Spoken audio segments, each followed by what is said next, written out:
Bismillah. Assalamualaikum warahmatullahi wabarakatuh.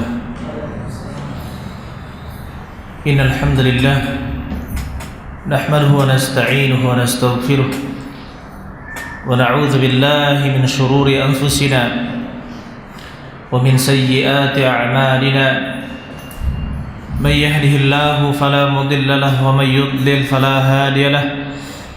Asyhadu an la ilaha illallah wahdahu la syarika lah wa asyhadu anna Muhammadan abduhu wa rasuluh. Allahumma salli ala nabiyyina Muhammad wa ala ali Muhammad kama sallaita ala Ibrahim wa ala ali Ibrahim innaka Hamidum Majid. Ya ayyuhalladzina amanu taqullaha haqqa tuqatih wa la tamutunna illa wa antum muslimun. Ya ayyuhalladzina amanu taqullaha wa qulu qawlan sadida yuslih lakum a'malakum wa yaghfir lakum dhunubakum wa may yuti'illaha wa rasulahu faqad faza fawzan 'azima. Wa ba'd. Ayyuhal ikhwan, saudara-saudara sekalian yang mudah-mudahan kita semua dirahmati oleh Allah Subhanahu wa taala. Alhamdulillah kita bisa mengadakan kajian bersama di sini, duduk di majelis ilmu, dan ini merupakan kajian yang pertama untuk KPMI Korwil Sumatera Selatan semenjak diresmikan. Oleh karena itu ini yang kajian rutinnya ya, insyaallah.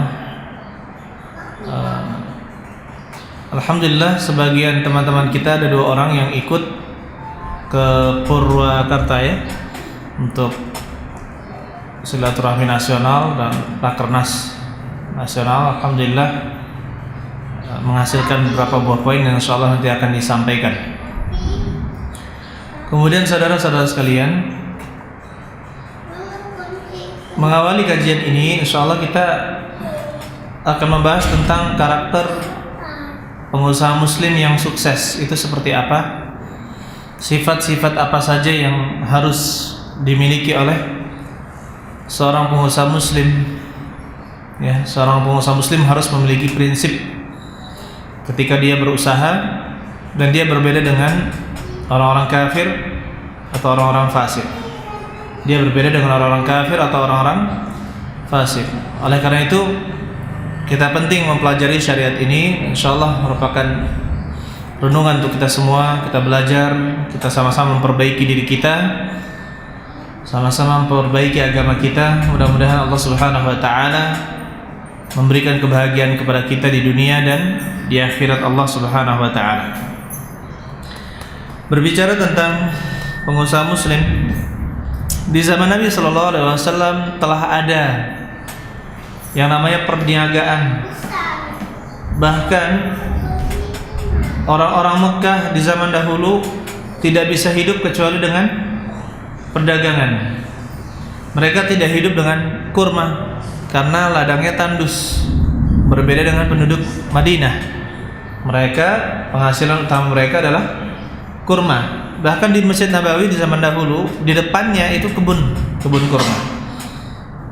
Atau di sekitarnya kebun kurma. Kalau kita lihat petanya itu banyak sekali kebun-kebun kurma di zaman dahulu. Tetapi mereka pun ahli Madinah tetap berdagang ya. Sampai Nabi sallallahu alaihi wasallam hijrah ke Madinah, tetap perdagangan itu juga sangat banyak. Dan penduduk Quraisy, orang-orang Quraisy, kaum Muhajirin, banyak juga yang tetap berdagang ketika dia memasuki kota Madinah. Oleh karena itu saudara-saudara sekalian, di dalam surat An-Nur ayat 37, di dalam surat An-Nur ayat 37, Allah Subhanahu wa taala berfirman, "Rijalun la tulhihim tijaratun wala bai'un an dzikrillah wa iqamis salati wa ita'iz zakah."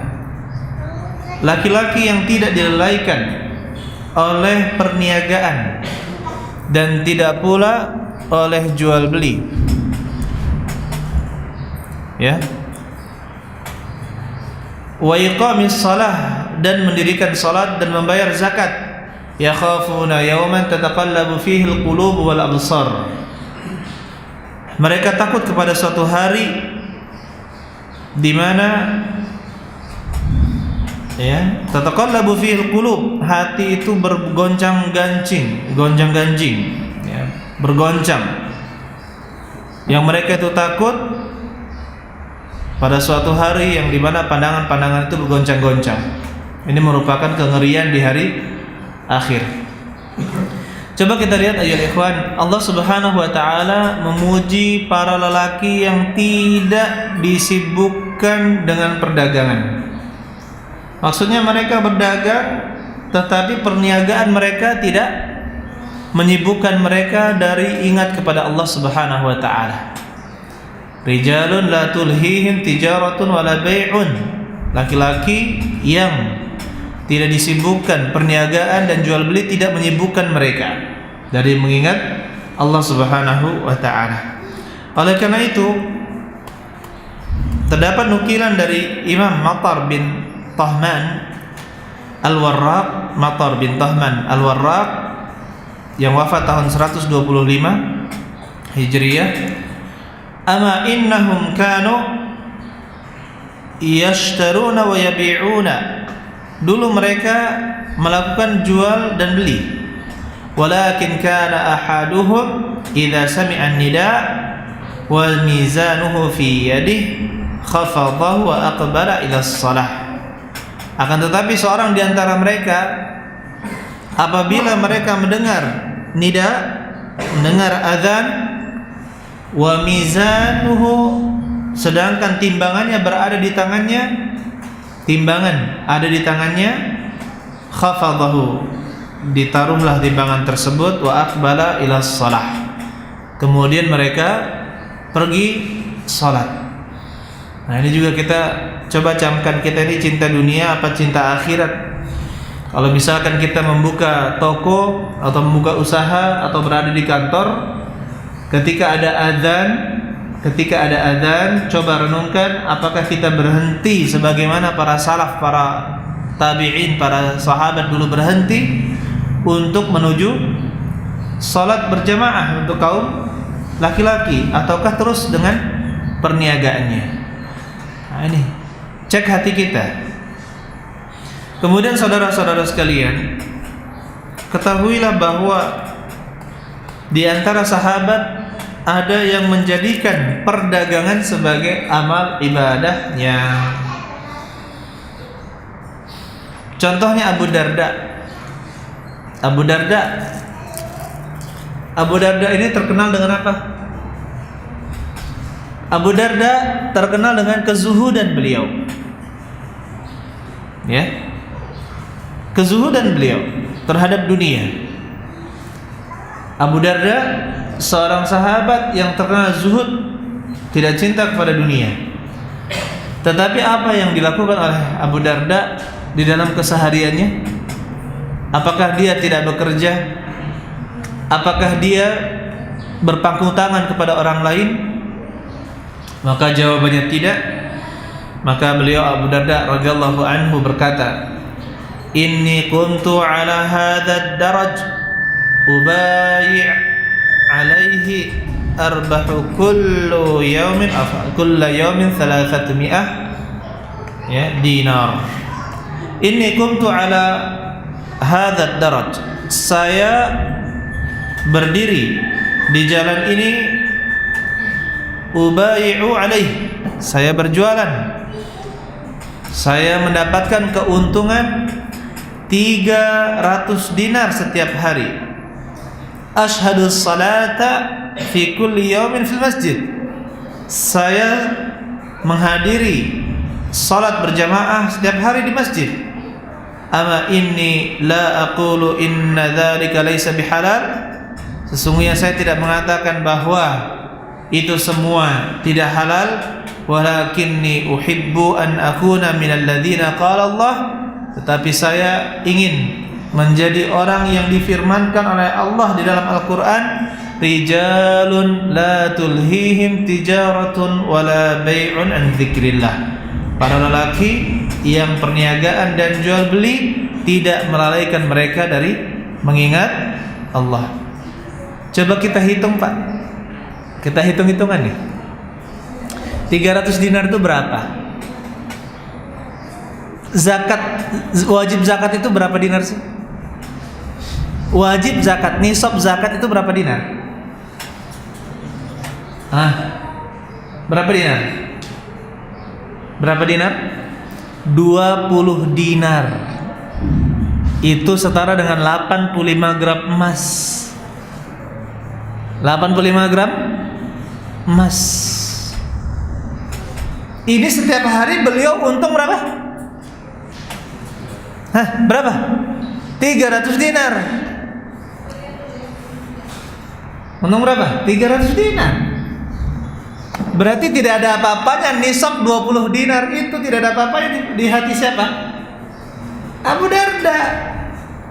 Kemudian beliau mengatakan inna dzalika laysa bihalal. Amma inilah aqul inna dzalika laysa bihalal. Maksudnya beliau tidak menginginkan harta ini. Untung ini beliau tidak menginginkan. Beliau langsung buang harta, bukan buang, artinya sedekahkan harta tersebut. Maksud saya tidak mengatakan ini bukan halal. Tapi saya tidak mau untung ini. Saya hanya ingin menjadi orang yang difirmankan oleh Allah Subhanahu wa taala dalam surat An-Nur ayat 37, para lelaki yang perniagaan dan jual beli tidak melalaikan mereka dari mengingat Allah. Usaha Bapak ada mengalahkan usaha beliau ini? 300 dinar per hari, Pak? Cari keutamaan. Ya kalau misalkan nisab zakat 20 dinar itu sekitar 42 juta. Berarti kalau sampai 300 kalikan 15. Berapa berarti? Subhanallah. Ya, kalikan 15, 40 kali 15 berarti sekitar 600-an 700 juta. Itu perniagaan Abu Darda yang dikatakan oleh para tabi'in orang yang paling zuhud di kalangan sahabat. Beliau tidak menginginkannya, tidak menginginkan harta tersebut. Beliau hanya ingin mendapatkan ciri sebagai orang yang tidak lalai dengan perniagaan dan jual beli. Subhanallah, nikmat. Ya. Oleh karena itu saudara-saudara sekalian, yang mudah-mudahan kita semua dirahmati oleh Allah Subhanahu wa taala. Kita penting mempelajari sifat-sifat agar ketika kita menjadi seorang pengusaha muslim, kita tidak lalai dengan dunia, tetapi kita bisa bermanfaat untuk orang lain dan juga bisa bermanfaat untuk diri kita dan keluarga kita dan orang-orang di sekitar kita.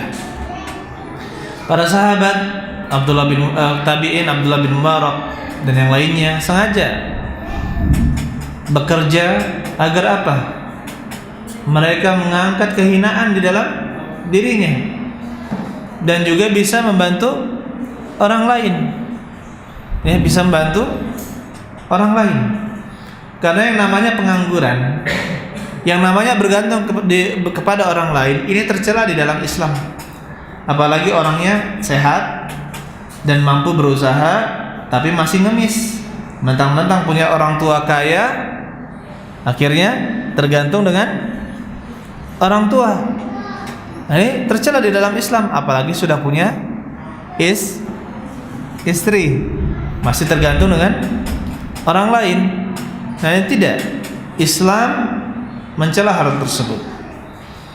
Jadi kalau ingin kemuliaan dengan harta sehingga kita bisa tidak tergantung pada orang lain, bisa membantu orang lain, bahkan bisa membantu orang lain, bisa meminjamkan harta kepada orang lain, bisa memiliki proyek-proyek dakwah yang sangat luas, maka lakukan.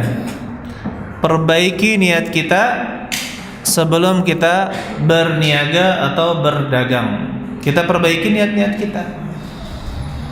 Kemarin minggu lalu, tepatnya minggu hari Ahad lalu, ada seorang bapak kenal dari Batam, kemudian ketemu di Jakarta. Ustaz, saya sepertinya ini nggak ada ketertarikan lagi mengembangkan usaha nih.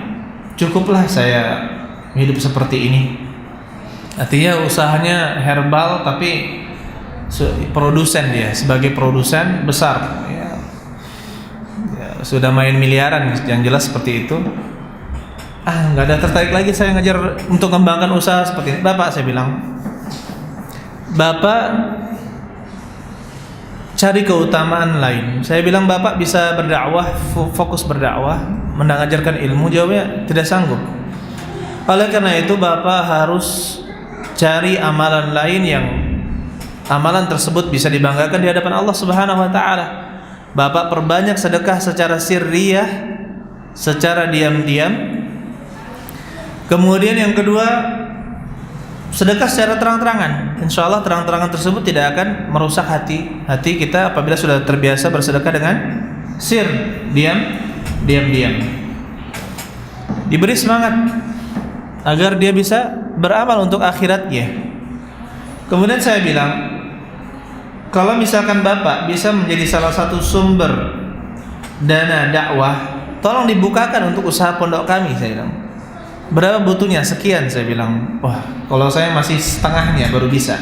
Sudah, kembangkan. Kalau Bapak bisa kembangkan usaha, ini banyak yang diperlukan di sini. Akhirnya mulai semangat lagi untuk apa? Mengembangkan bisnisnya.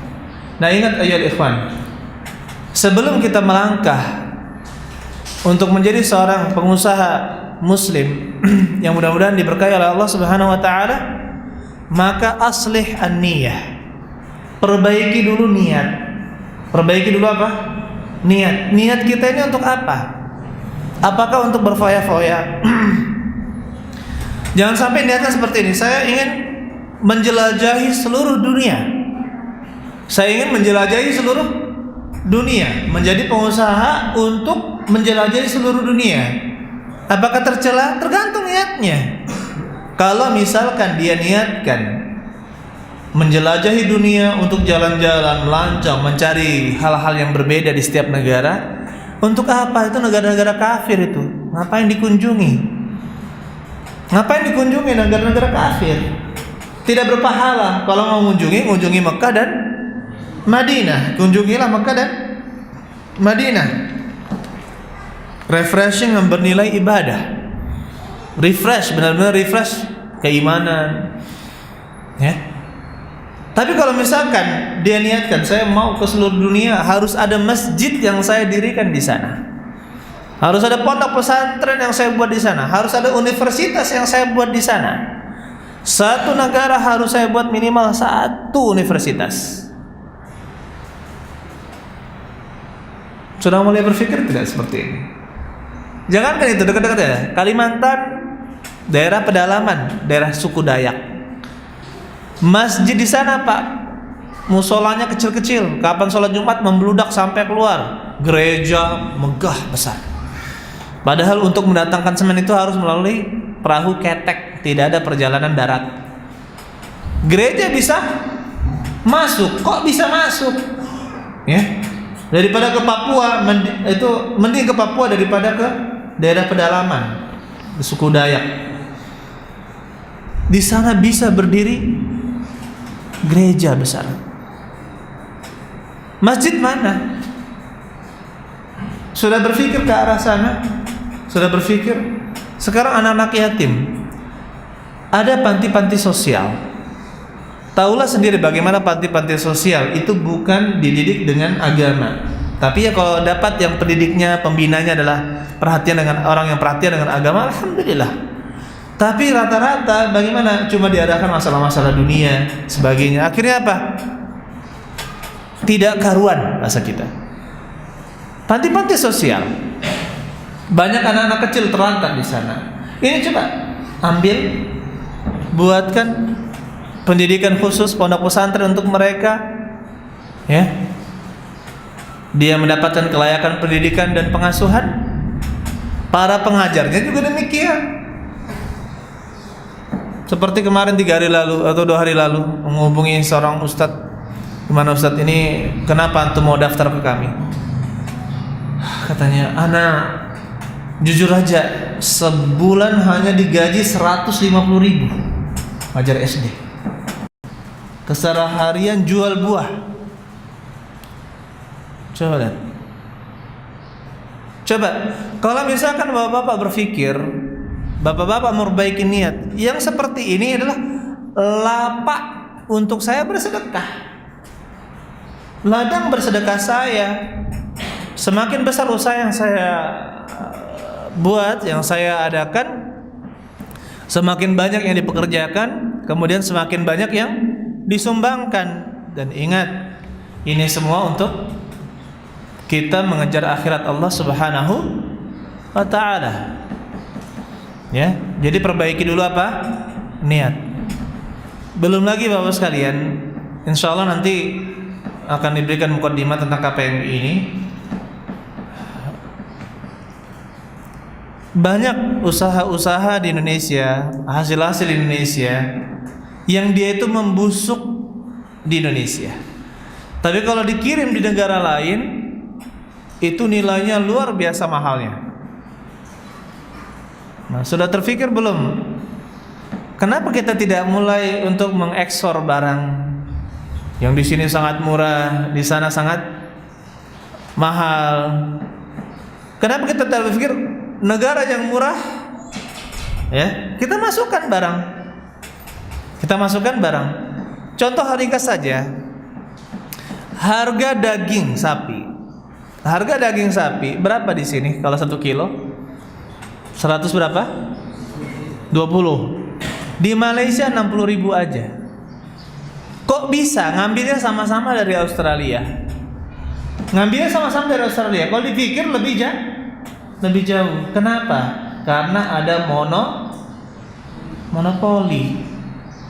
Kenapa kita nggak berpikir ya untuk mulai memonopoli daging sapi? Bagaimana caranya? Wah, mudah-mudahan mulai terbuka menjadi suatu tantangan. Jadi jangan dipikir bisnis itu yang haram aja gitu. Menjadi solusi yang baik itu haram. Masih banyak bisnis halal. Masih banyak bisnis halal yang bisa kita kerjakan. Dan ini lapak. Nigeria, orangnya betul-betul konsumtif. Orangnya itu konsumtif sekali. Penghasilan terbesar minyak. Ya. Masih produktifan Indonesia dalam hal produksi. Kenapa kita tidak bahasa kasarnya jajah Nigeria gitu ya? Yang mereka itu membutuhkan sangat konsumtif. Atau negara-negara Afrika, kita masukkan barang-barang Indonesia yang ada di Indonesia ke sana.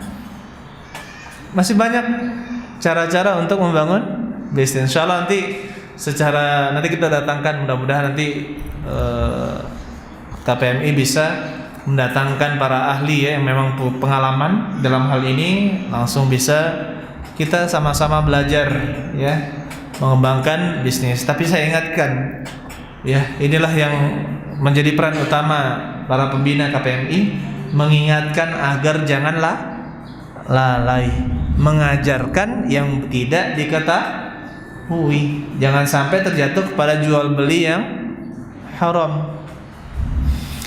Kemudian Bapak sekalian, saudara-saudara sekalian, ada berapa sifat yang insya Allah saya akan sampaikan pada pertemuan kali ini. Kita sampai jam berapa insya Allah? Berapa? Setengah 12. Taib. Mudah-mudahan cukup. Ini sudah sama tanggung jawabnya ya. Taib. Yang pertama, seorang pengusaha muslim harus memiliki akidah yang benar. Seorang pengusaha muslim harus memiliki akidah yang benar. Baik. Apabila pengusaha tidak memiliki akidah yang benar, maka percuma saja apa yang dia lakukan. Usaha yang dia lakukan, sedekah yang dia lakukan, itu hanya memperbesar kesesatan atau kekafiran. Jadi harus sahihul i'tiqad. Akidahnya harus benar. Yang pertama, pengusaha muslim harus mengetahui apa saja pembatal-pembatal keislaman. Harus belajar apa saja pembatal-pembatal keislaman. Jangan sampai ketika melakukan sesuatu ternyata dia keluar dari agama Islam tanpa dia sadari. Contohnya salah satu pembatal keislaman kesyirikan. Allah Subhanahu wa taala berfirman di dalam surat Az-Zumar ayat 65, "Wa laqad uhiya ilaika wa ila alladziina min qablik la in asyrakta la yahbatanna 'amaluka wa la takunanna minal khasirin." Dalam surat Az-Zumar ayat 65 Allah Subhanahu wa taala berfirman, "Dan sungguh telah diwahyukan kepadamu dan kepada orang-orang sebelummu, apabila engkau berbuat syirik, maka terhapuslah amalan-amalanmu dan engkau termasuk orang-orang yang merugi." Apabila melakukan perbuatan syirik, maka dia termasuk orang-orang yang merugi, dan amalan-amalannya bagaimana? Diterima apa tidak? Tidak diterima. Saya beri contoh orang yang menginginkan kekayaan dengan mencari pesugihan. Mencari pesugihan. Seorang pengusaha muslim tidak boleh mencari pesugihan, mencari jimat atau datang ke dukun. Kenapa? Dia bisa keluar dari agama Islam karena telah melakukan kesyirikan. Ini sangat parah. Mau kaya, pasang jimat. Banyak tidak pengusaha yang seperti ini? Banyak. Bahkan rumah-rumah makan, subhanallah, na'udzubillahi min dzalik. Rumah-rumah makan, ada orang Islam yang ikuti gaya-gaya orang kafir. Kucing, ya, bener tahu aja. Kucing, kalau nggak kucing yang patung-patung yang seperti ini, tok, ya, pakai kucing beneran ditebar di sana, kucing beneran. Tujuannya apa? Gak bergantung pada kucing. Ini katanya penglaris. Atau gunakan cara-cara yang lain, menaburkan atau apa, menaburkan sesuatu, atau datang ke dukun air atau apa, pakai jimat. Ini bahaya kalau tergantungnya sama benda tersebut dan hilang tawakalnya kepada Allah Subhanahu wa taala, kafir, keluar dari agama Islam. Jadi begitu pula hal-hal, contohnya membuat produk yang menghina Islam, membuat produk-produk yang menghina Islam.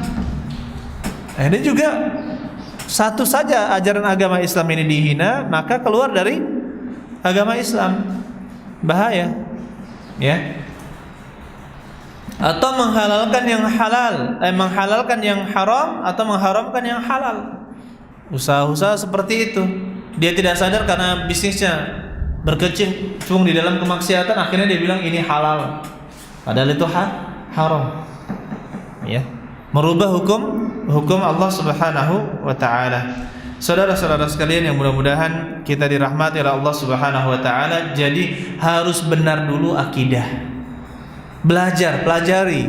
Alhamdulillah di internet pun alhamdulillah kalau buka yufid.com, mesin pencari Islami, ya, mesin pencari Islami, itu silahkan pembatal keislaman seseorang muncul insyaallah. Ya, untuk yang kita rekomendasikan sekarang yufid.com, jangan cari di Google, ya, jangan cari di Google. Rasulullah SAW pernah bersabda, "Ana aghna syuraka 'anis syirki." Saya paling tidak butuh, kata Allah, dengan kesyirikan. "Faman asyraka fihi ma'iya ghairi taraktuhu wa syirkahu." Barang siapa yang berbuat syirik kepadaku dengan selainku, maka saya akan tinggalkan dia dan juga kesyirikannya. Ini menunjukkan bahwa haram berlaku syirik. Coba kita mengamalkan syirik. Kita mengamalkan apa? Syirik untuk mendapatkan dunia. Untuk mendapatkan dunia. Allah tinggalkan kita dan juga tinggalkan apa yang kita lakukan. Ada yang pernah bercerita ahli ruqyah, ya, ciri-ciri makanan yang telah disantet atau telah dijampi-jampi. Rasanya biasa tapi laris orangnya. Makanannya rasanya biasa tapi laris. Ya. Kalau misalkan orang yang rajin sholat, insyaallah rasanya mau muntah kalau sudah makan.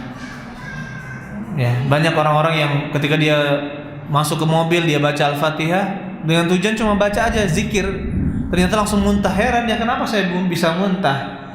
Ya, kenapa? Di makanan situ banyak jinnya. Banyak jinnya. Untuk bisa mencari pelanggan dengan cara-cara yang haram. Ini kita jangan gunakan kesyirikan. Kemudian yang kedua, mengenai akidah, jangan sampai kita termasuk golongan-golongan yang sesat. Oleh karena itu penting adanya perbandingan pemikiran-pemikiran di dalam Islam, mengetahui aliran-aliran sesat, begitu pula mengetahui dasar-dasar akidah yang sahihah, dasar-dasar akidah yang benar yang dituntun oleh Rasulullah SAW dan para sahabatnya. Dengan demikian, jika kita mengetahui kebenaran, maka mudah untuk mengenal kebatilan. Nah sekarang Bapak sekalian, kalau akidah kita masih salah,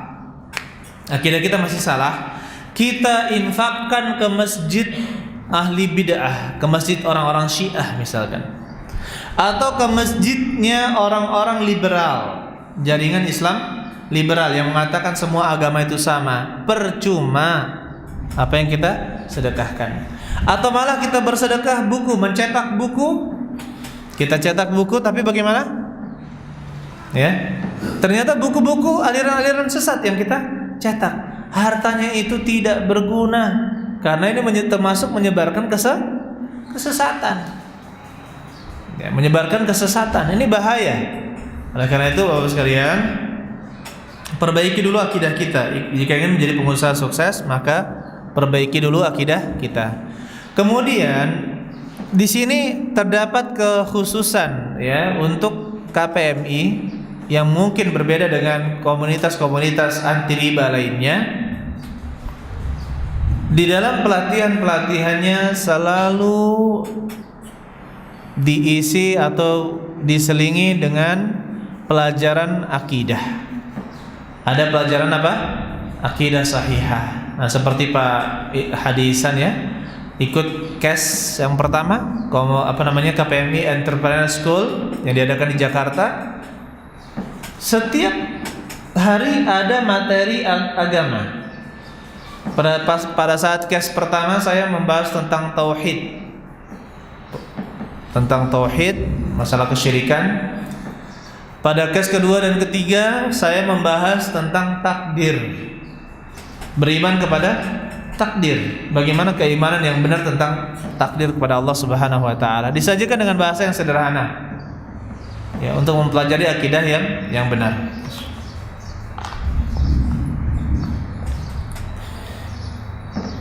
Taib. Kemudian yang kedua, sifat yang harus dimiliki oleh pengusaha muslim adalah memiliki tawakal yang baik. Tawakal yang baik kepada Allah Subhanahu wa taala. Tawakal yang baik kepada Allah Subhanahu wa taala. Jadi harus bertawakal. Pengusaha muslim memiliki tawakal. Rasa tawakal itu apa? Dari kata bahasa Arab tawakkala ya tawakkalu, bergantung hanya kepada Allah Subhanahu wa taala. Allah Subhanahu wa taala berfirman, "Wa tawakkal 'alal hayyil ladzi la yamut wasabbih bihamdihi wa kafa bihi bi dzunubi 'ibadihi khabira." Di dalam surat Al-Furqan ayat 58 Allah Subhanahu wa taala berfirman, "Wa tawakkal 'alal hayyil ladzi la yamut." Bergantunglah kamu kepada yang maha hidup dan tidak mati. Bergantunglah kamu kepada yang hidup dan tidak pernah mati. Maksudnya apa? Jangan gantungkan hidup kita ini kepada manusia. Jangan gantungkan hidup kita ini kepada manusia. Apalagi kepada bank. Apalagi kepada bank. Karena sekarang banyak pengusaha memulai bisnisnya, wah ini saya punya kemampuan, dia bilang, saya punya kemampuan, saya punya ini, solusi yang paling mudah untuk saya untuk mendapatkan harta adalah dengan bank. Jangan. Itu solusi terbodoh yang ada untuk saat ini. Bagaimana saya katakan solusi terbodoh? Misalkan Bapak hutang 1 gelas.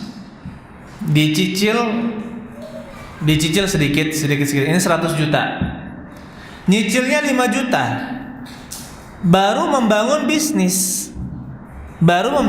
bisnis. Di 1 bulan pertama, 2 bulan pertama sanggup tidak menghasilkan dengan duit 100 juta itu yang digunakan untuk perabotan, yang digunakan untuk lemari, yang digunakan untuk meja, kemudian dipotong dengan modal yang bergerak, sanggup tidak menghasilkan 5 juta per bulan untuk menalangi tiap bulan kewajiban 5 juta membayar ke bank.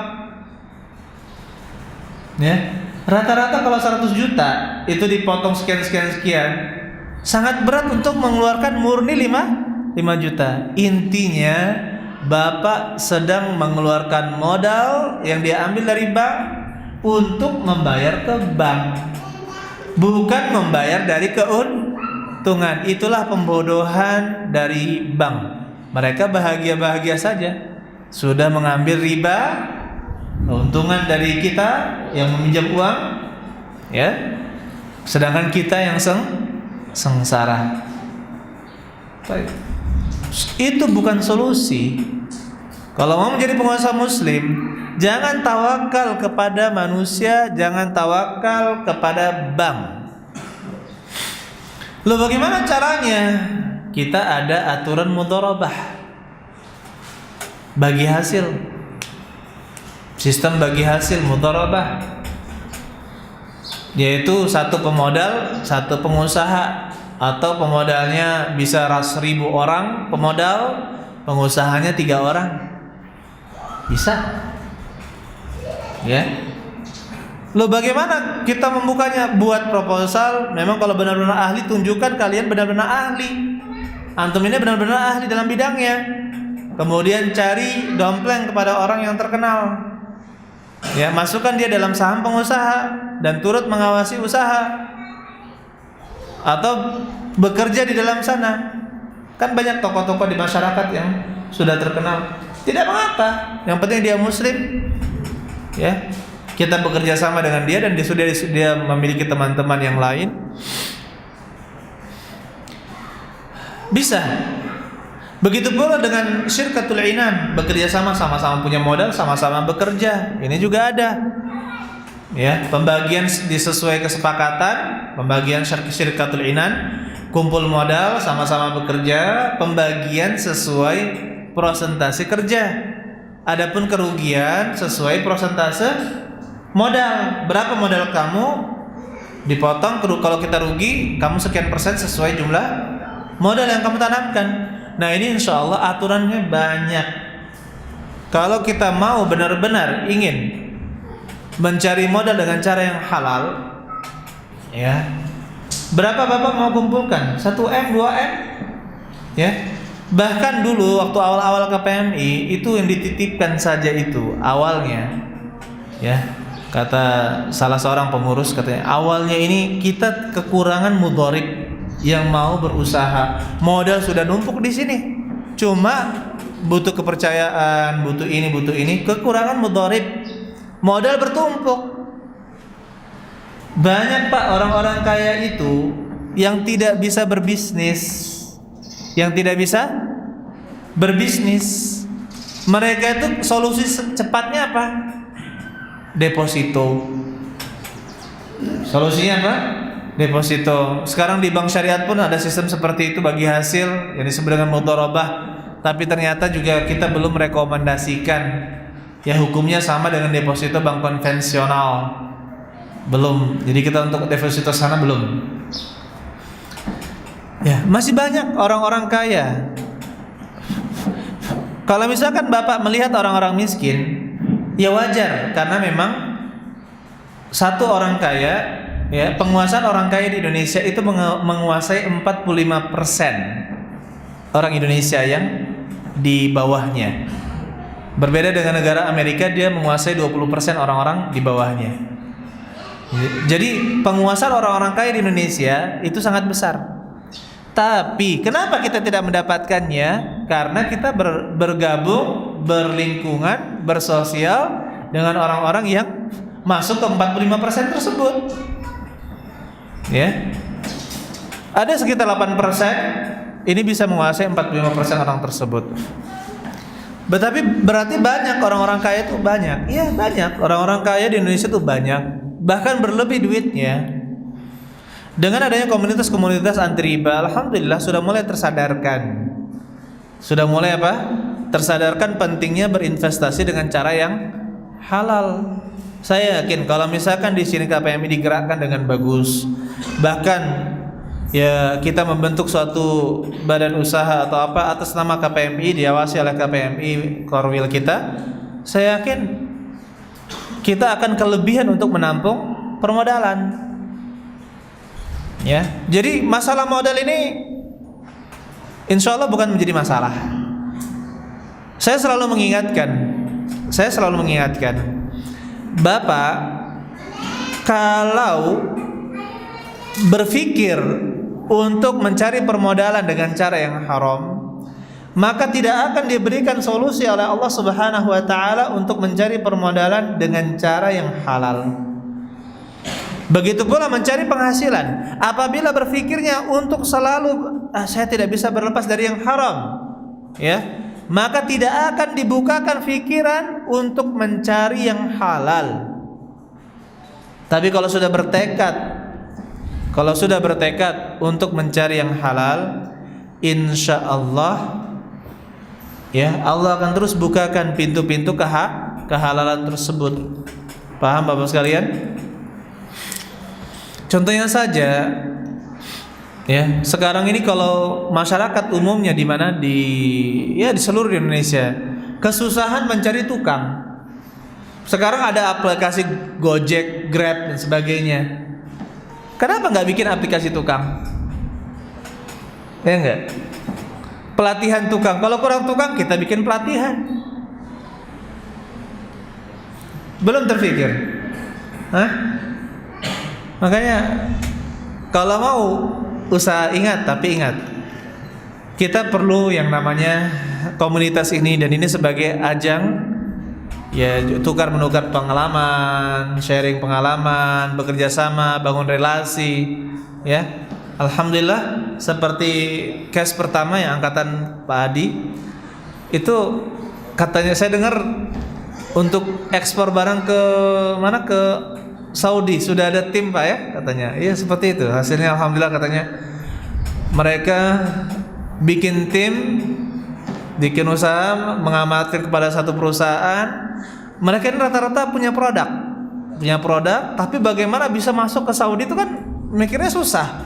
Namanya pengusaha, produsen atau distributor mikirnya apa? Ingin simple. Sudah kita kerjasama, masukkan barang melalui satu pintu. Jajah Saudi dalam bahasa kasar ya. Saudi kita masukkan. Jadi insya Allah dalam beberapa waktu ke depan tidak hanya produk Cina yang kita banyak lihat di Saudi, tetapi produk-produk Indonesia insya Allah akan banyak masuk ke dalam Saudi. Insya Allah biidznillah ta'ala. Nah coba mulai kita berpikir luas. Tapi ingat, perbaiki apa di pertama tadi? Niat. Perbaiki niat. Coba Bapak sekalian, Bapak tega tidak seperti yang saya ceritakan tadi? Ada lembaga pendidikan hanya sanggup menggaji guru 150.000, anak 2. Tega tidak? Ya gimana lagi, kami tidak punya pemasukan. Mereka bilang, berarti tanggung jawab siapa? Tanggung jawab kita. Seperti itu. Ya. Kemudian saudara-saudara sekalian, masalah rezeki itu sudah diatur oleh Allah Subhanahu wa taala. Oleh karena itu kita harus tawakal. Bahkan Rasulullah sallallahu alaihi wasallam pernah mengatakan, "Lau annakum tawakkaltum 'ala Allahi haqqa tawakkulih", seandainya kalian benar-benar bertawakal, sebenar-benar tawakal, bergantung kepada Allah, la ruziqtum kama yurzaqut thair, maka kalian akan diberikan rezeki sebagaimana burung diberikan rezeki. Taghdu khimasa, burung pergi dalam keadaan lapar, wa taruhu bitana, dan pulang di waktu sore dalam keadaan perutnya kenyang. Dalam keadaan perutnya kenyang. Tawakal, burung bisa bertawakal kepada Allah Subhanahu wa taala dan selalu berzikir kepada Allah Subhanahu wa taala. selalu berzikir kepada Allah Subhanahu wa taala. Bagaimana berzikirnya? Ya kita bisa mengetahui, bisa juga tidak mengetahuinya. Tapi yang jelas burung berzikir kepada Allah Subhanahu wa taala. Bagaimana dia tawakal? Tidak takut miskin. Kalau tidak ada hari ini, tidak ada makanan, tidak ada yang bisa dimakan, apa yang dia lakukan? Pergi, terbang, bekerja. Itulah pekerjaan burung. Begitu pula seorang muslim. Ya, seorang muslim harus bisa bekerja dan tidak bergantung kepada makhluk. Kemudian saudara-saudara sekalian, yang ketiga, banyak berdoa. Banyak berdoa. Terkadang kalau mengisi kajian-kajian seperti ini kepada para penguasa, latar belakangnya berbeda-beda atau keadaannya berbeda-beda. Ada yang Masya Allah memang murni bisnisnya memang orang kaya, murni orang kaya, tidak ada hutang. Kalaupun hutang ya hutang biasa lah, bisa dibayar selesai gitu ya. Artinya dia punya hutang tinggal bayar bisa. Cuma memang karena bisnis pengadaan barang sebagainya butuh hutang, dia mau bayar selesai. Ada juga orang yang dipenuhi hutang riba. Ada juga. Ya terkadang Masya Allah ketika mereka bertaubat, ya senang kita, kebahagiaan kita juga. Ada juga yang memang baru nol. Saya mau resign dari pekerjaan haram ini, saya pegawai tapi kayaknya nggak halal gajinya. Saya mau resign, saya mau cabut, tapi saya harus belajar dulu katanya. Saya sengaja ikut CAS, tujuannya ini untuk apa? KPMI, Entrepreneur School, sekolah KPMI. Tujuannya apa? Agar bisa belajar bisnis sekalian dapat ilmunya. Sekalian dapat ilmunya. Mudah-mudahan kemarin ketemu ketua KPMI dan juga sekjennya langsung. Mudah-mudahan di daerah-daerah akan digalakan cash ya, karena peminatnya itu banyak sebenarnya, seperti Banjarmasin itu banyak peminat. Kemudian daerah-daerah yang lain mungkin Pekanbaru ya. Kemudian juga mungkin diadakan di daerah lain di Jawa. Peminatnya banyak, hanya terkendala masalah transportasi. Coba bayangkan Pak, Ahad lalu saya ke Jakarta. Ada yang lebih jauh dari saya, dari Kendari. Tiap 2 minggu rela belajar Kendari. Ingat Kendari ya, 2 minggu sekali Sabtu Ahadnya belajar untuk ikut sekolah. Berapa uang yang dia keluarkan, berapa waktu yang dia luangkan ya. Oleh karena itu kalau mau jadi pengusaha ya belajar ya. Nah, kemudian di sini banyak berdoa. Saya kaitkan tadi dengan banyaknya beragam-ragam peserta KPMI ini. Jangan pernah lalai dengan berdoa. Di dalam ungkapan Arab itu ad-du'a salwal mahzunin. Doa itu seperti salwa orang-orang sedih.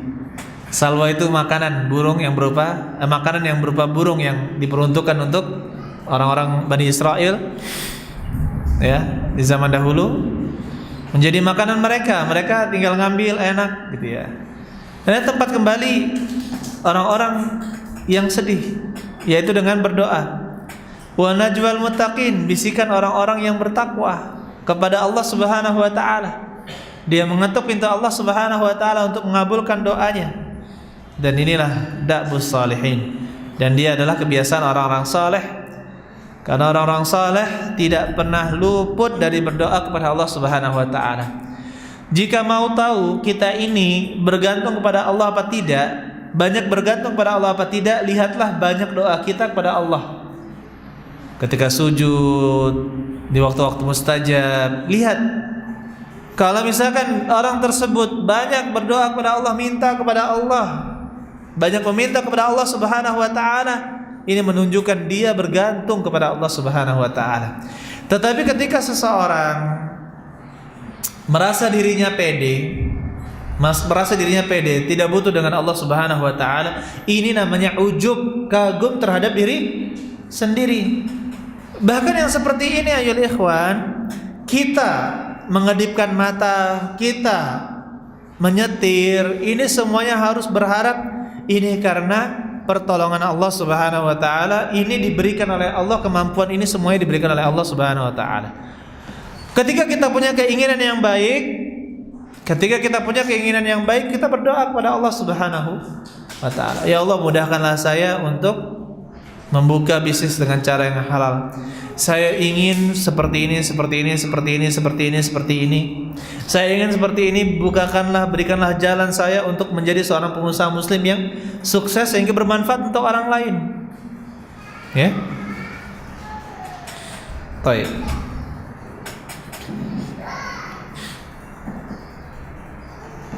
Contohnya saja ya, di Palembang ini kalau mau belum ada di jalan pusat masjid besar selain Masjid Agung. Coba berapa ruko itu beli menjadikan masjid? Ya. MM-an. Tapi kalau misalnya kita punya niat, saya mau bangun masjid minimal 50 kali 50 di sini. Gusur tuh semua ruko. Beli jadi tanah wakaf kita. Bisa kalau mau, insyaallah Allah Subhanahu wa taala. Banyak kalau misalnya kita ingin minta kepada Allah Subhanahu wa taala proyek-proyek. Saya ingin mengasuh anak yatim. Saya ingin ada usaha sampai saya mati ini bisa menafkahi orang-orang miskin. Sudah berpikir belum seperti itu? Saya membuat perusahaan ini nanti saya mati pun terus jalan. Kembangkan seperti itu. Baik. Kemudian saudara-saudara sekalian, Allah Subhanahu wa taala berfirman dalam surat Al-Baqarah ayat 186, "Wa idza sa'alaka 'ibadi 'anni fa inni qarib ujibu da'watad da'i idza da'an falyastajibu li wal yu'minu bi la'allahum yarshudun." Apabila hamba-hambaku bertanya kepadaku, katakanlah sesungguhnya saya dekat dan saya memenuhi doa-doa orang yang menyeruku. Idza da'ani, jika dia menyeruku. Jika dia berdoa kepadaku, falyastajibu li wal yu'minu bi la'allahum yarshudun. Maka mintalah mereka kepadaku dan berimanlah kepadaku agar mereka mendapatkan petunjuk. Saudara-saudara sekalian, ini menunjukkan pentingnya kita banyak berdoa kepada Allah Subhanahu wa taala. Ya, banyak berdoa. Kalau misalkan bisnis kita masih ada yang ribanya atau masih ada hutang, minta kepada Allah. Selesaikan seluruh hutang kita. Minta kepada Allah sehingga kita bisa mencari modal dengan cara yang halal.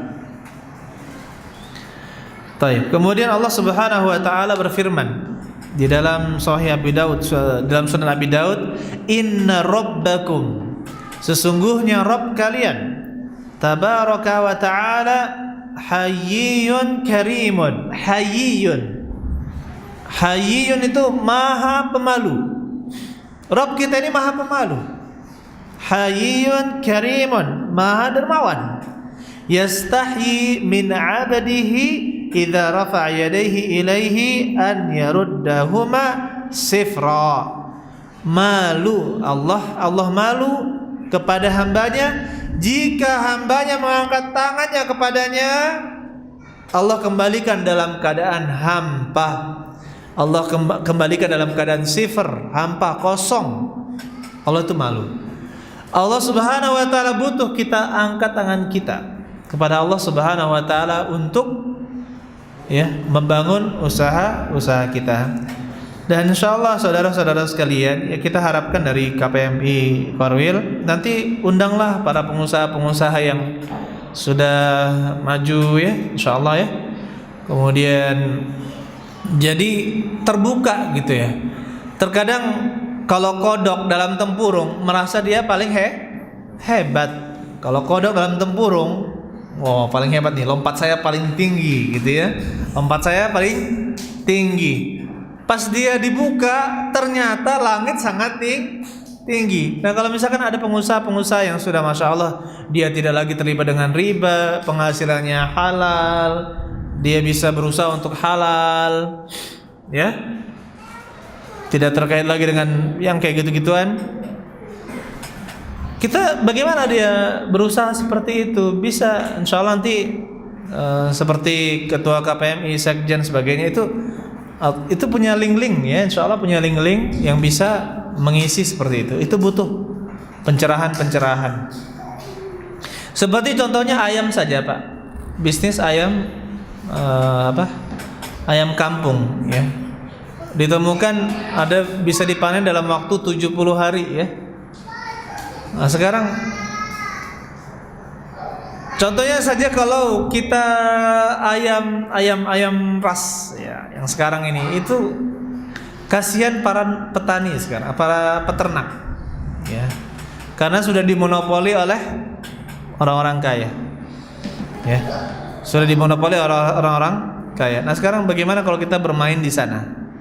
Kita bermain tentunya kalau kurang modal, belajar bagaimana permodalan yang syar'i. Bagaimana permodalan yang syar'i.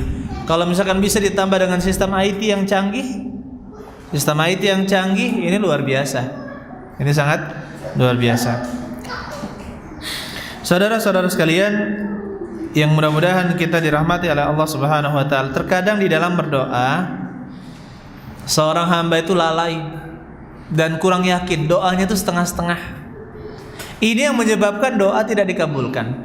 Kalau berdoa itu betul-betul mengharapkan Allah mengabulkan, insya Allah Allah kabulkan. Ya, apa kata Rasulullah SAW? Ud'ullah wa antum muqinuna bil ijabah. Berdoalah kalian kepada Allah dan kalian yakin akan dikabulkan. Wa'lamu anna Allah la yastajibu du'aan min qalbin ghafilin lahin. Ketahuilah Allah tidak akan mengabulkan doa dari orang yang hatinya lalai, ya, tidak fokus. Jadi harus benar-benar meminta sesuai dengan sungguh-sungguh dan yakin insya Allah Allah kabulkan. Kalaupun di dunia sampai mati kita tidak dikabulkan, berarti itu tidak baik untuk kita, ya. Baik.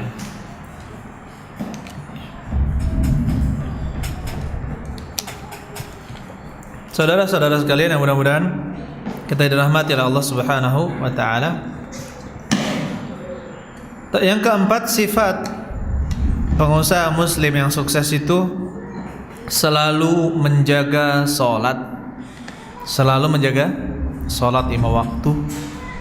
Seperti ayat yang saya bacakan tadi, rijalun la tulhihim tijaratun wala bay'un an dzikrillah wa iqamis shalah. Dan mendirikan salat.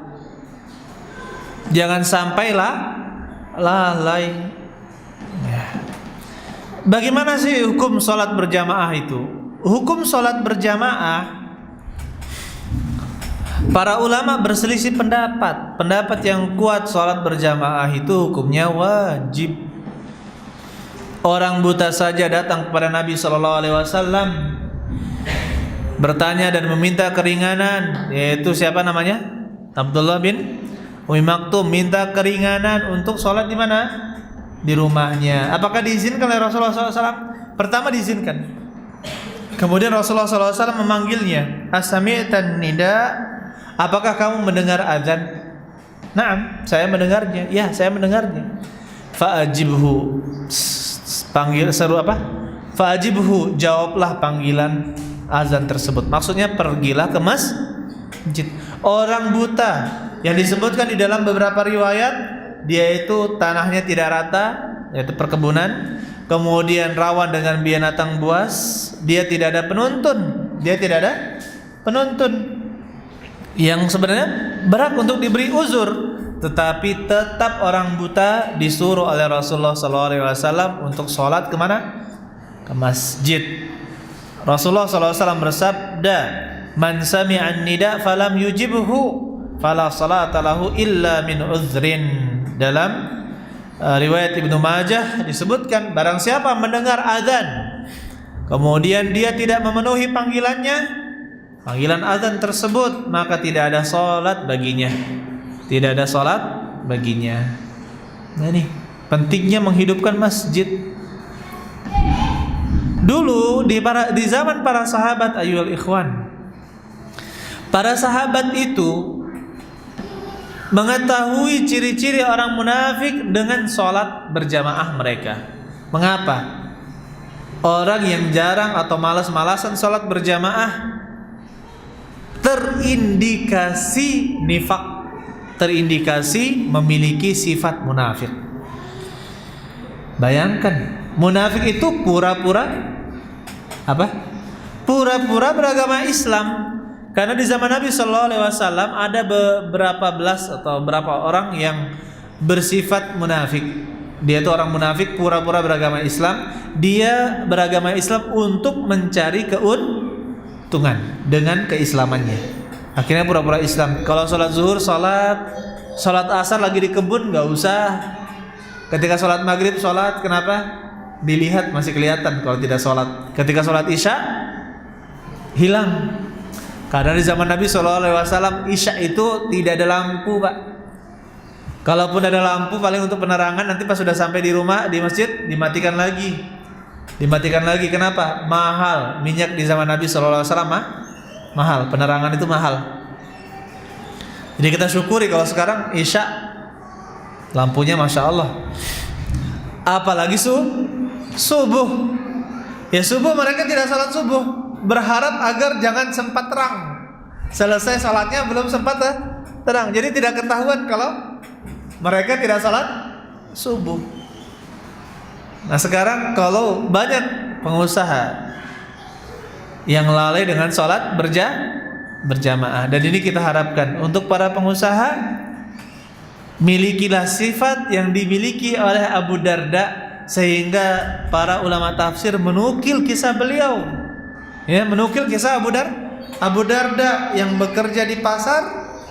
Dia sumbangan hartanya tidak menginginkan, hanya menginginkan apa?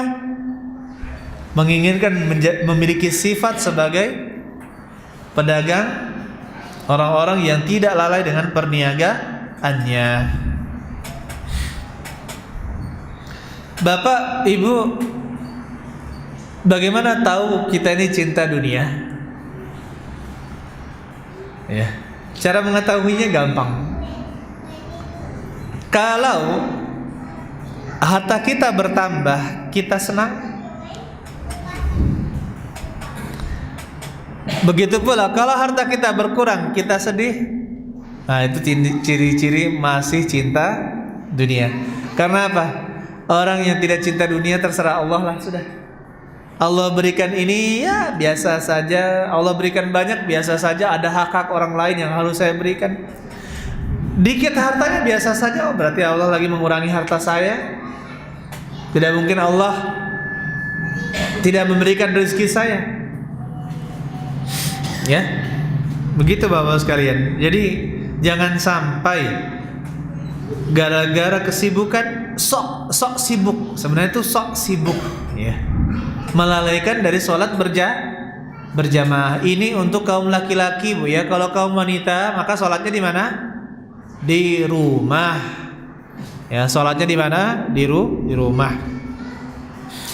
Imam Syafi'i mengatakan di dalam kitab la urakhis liman qadara ala salatil jamaah fi tarki ityaniha illa min uzrin. Saya tidak memberi keringanan kepada orang yang mampu untuk sholat berjamaah meninggalkan sholat berjamaah kecuali ada uzur. Ini ma'ruf di dalam mazhab, akan tetapi sebagian masyarakat kita ya mengatakan sholat berjamaah itu hanya sunnah. Akhirnya sholatnya di rumahnya saja, tidak sholat di masjid. Kemudian pengusaha muslim itu harus yakin rezeki tidak akan tertukar. Pengusaha muslim itu harus yakin rezeki Allah Subhanahu wa taala tidak akan tertukar. Allah Subhanahu wa taala memiliki sifat melapangkan rezeki dan menyempitkannya kepada para hambanya. Ini disebutkan sebanyak 9 kali dalam Al-Quran. Ya basutur rizqa liman yasha wa yaqdir.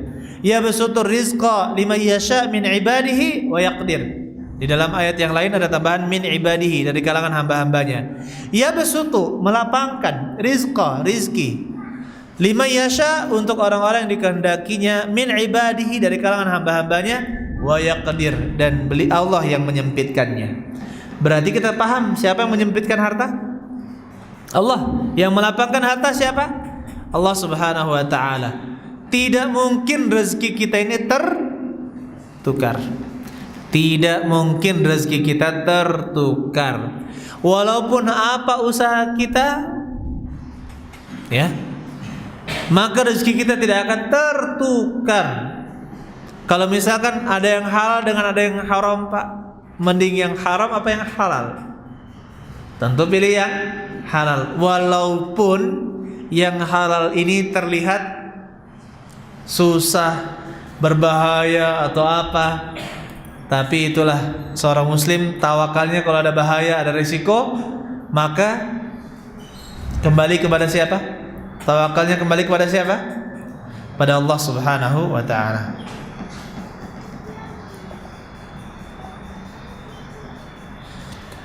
Pernah Rasulullah sallallahu alaihi wasallam kedatangan seseorang, anna rajulan sa'ala Nabi sallallahu alaihi wasallam. Ada seorang laki-laki datang kepada Rasulullah sallallahu alaihi wasallam meminta harta, datang meminta-minta. Faidha bitamrah a'irah, kemudian didatangkanlah kepada beliau kurma yang sangat banyak. Apa kata Rasulullah SAW kepada yang meminta tadi? Ala innaka law lam ta'tiha la atatka. Sesungguhnya kata Rasulullah SAW, engkau, jika engkau tidak memintanya, tidak meminta kurma ini, maka dia yang akan datang kepada kamu. Sesungguhnya jika kamu tidak meminta kurma ini, harta ini, maka dialah yang akan mendatangi kamu. Kenapa? Karena rezeki seseorang tidak mungkin tertukar, sebagaimana istri seseorang tidak akan tertukar. Paham? Jadi kalau misalkan sudah punya istri, Pak, aduh istri saya begini, emang lu kayak mana? Emang sudah sempurna? Oh, saya ingin punya istri seperti Aisyah, begini. Bener, ingin seperti Aisyah. Ya ubah dirimu seperti Nabi Muhammad SAW. Bisa apa tidak seperti Nabi Muhammad sehingga layak mendapatkan seperti Aisyah?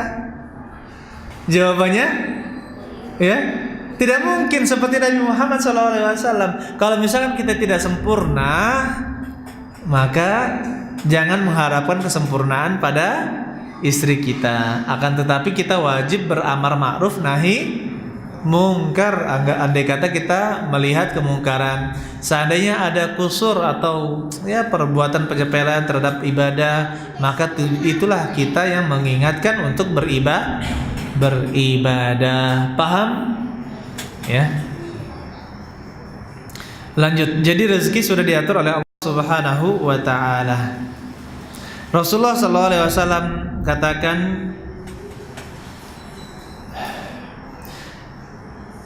lan tamuta hatta tastakmila ajaluha wa tasta'ib anna nafsan. Sesungguhnya seorang jiwa, lan tamuta hatta tastakmila ajalaha, tidak akan mati sampai sempurna ajalnya. Wa tastawiba rizqaha, dan mendapatkan seluruh rizkinya. Seorang itu tidak akan mati sampai sempurna seluruh rizkinya. Oleh karena itu Rasulullah SAW katakan, fattaqullah wa ajmilu fit talab. Bertakwalah kalian kepada Allah dan perbaguslah di dalam mencari rezeki. La yahmilanna ahadukum istibta'ar rizqi an yatlubahu bima'siyatillah. Janganlah seorang di antara kalian apabila merasa rezekinya lambat, ya, dia mencarinya dengan bermaksiat kepada Allah, fa innallaha ta'ala la yunalu ma indahu illa bi ta'atihi.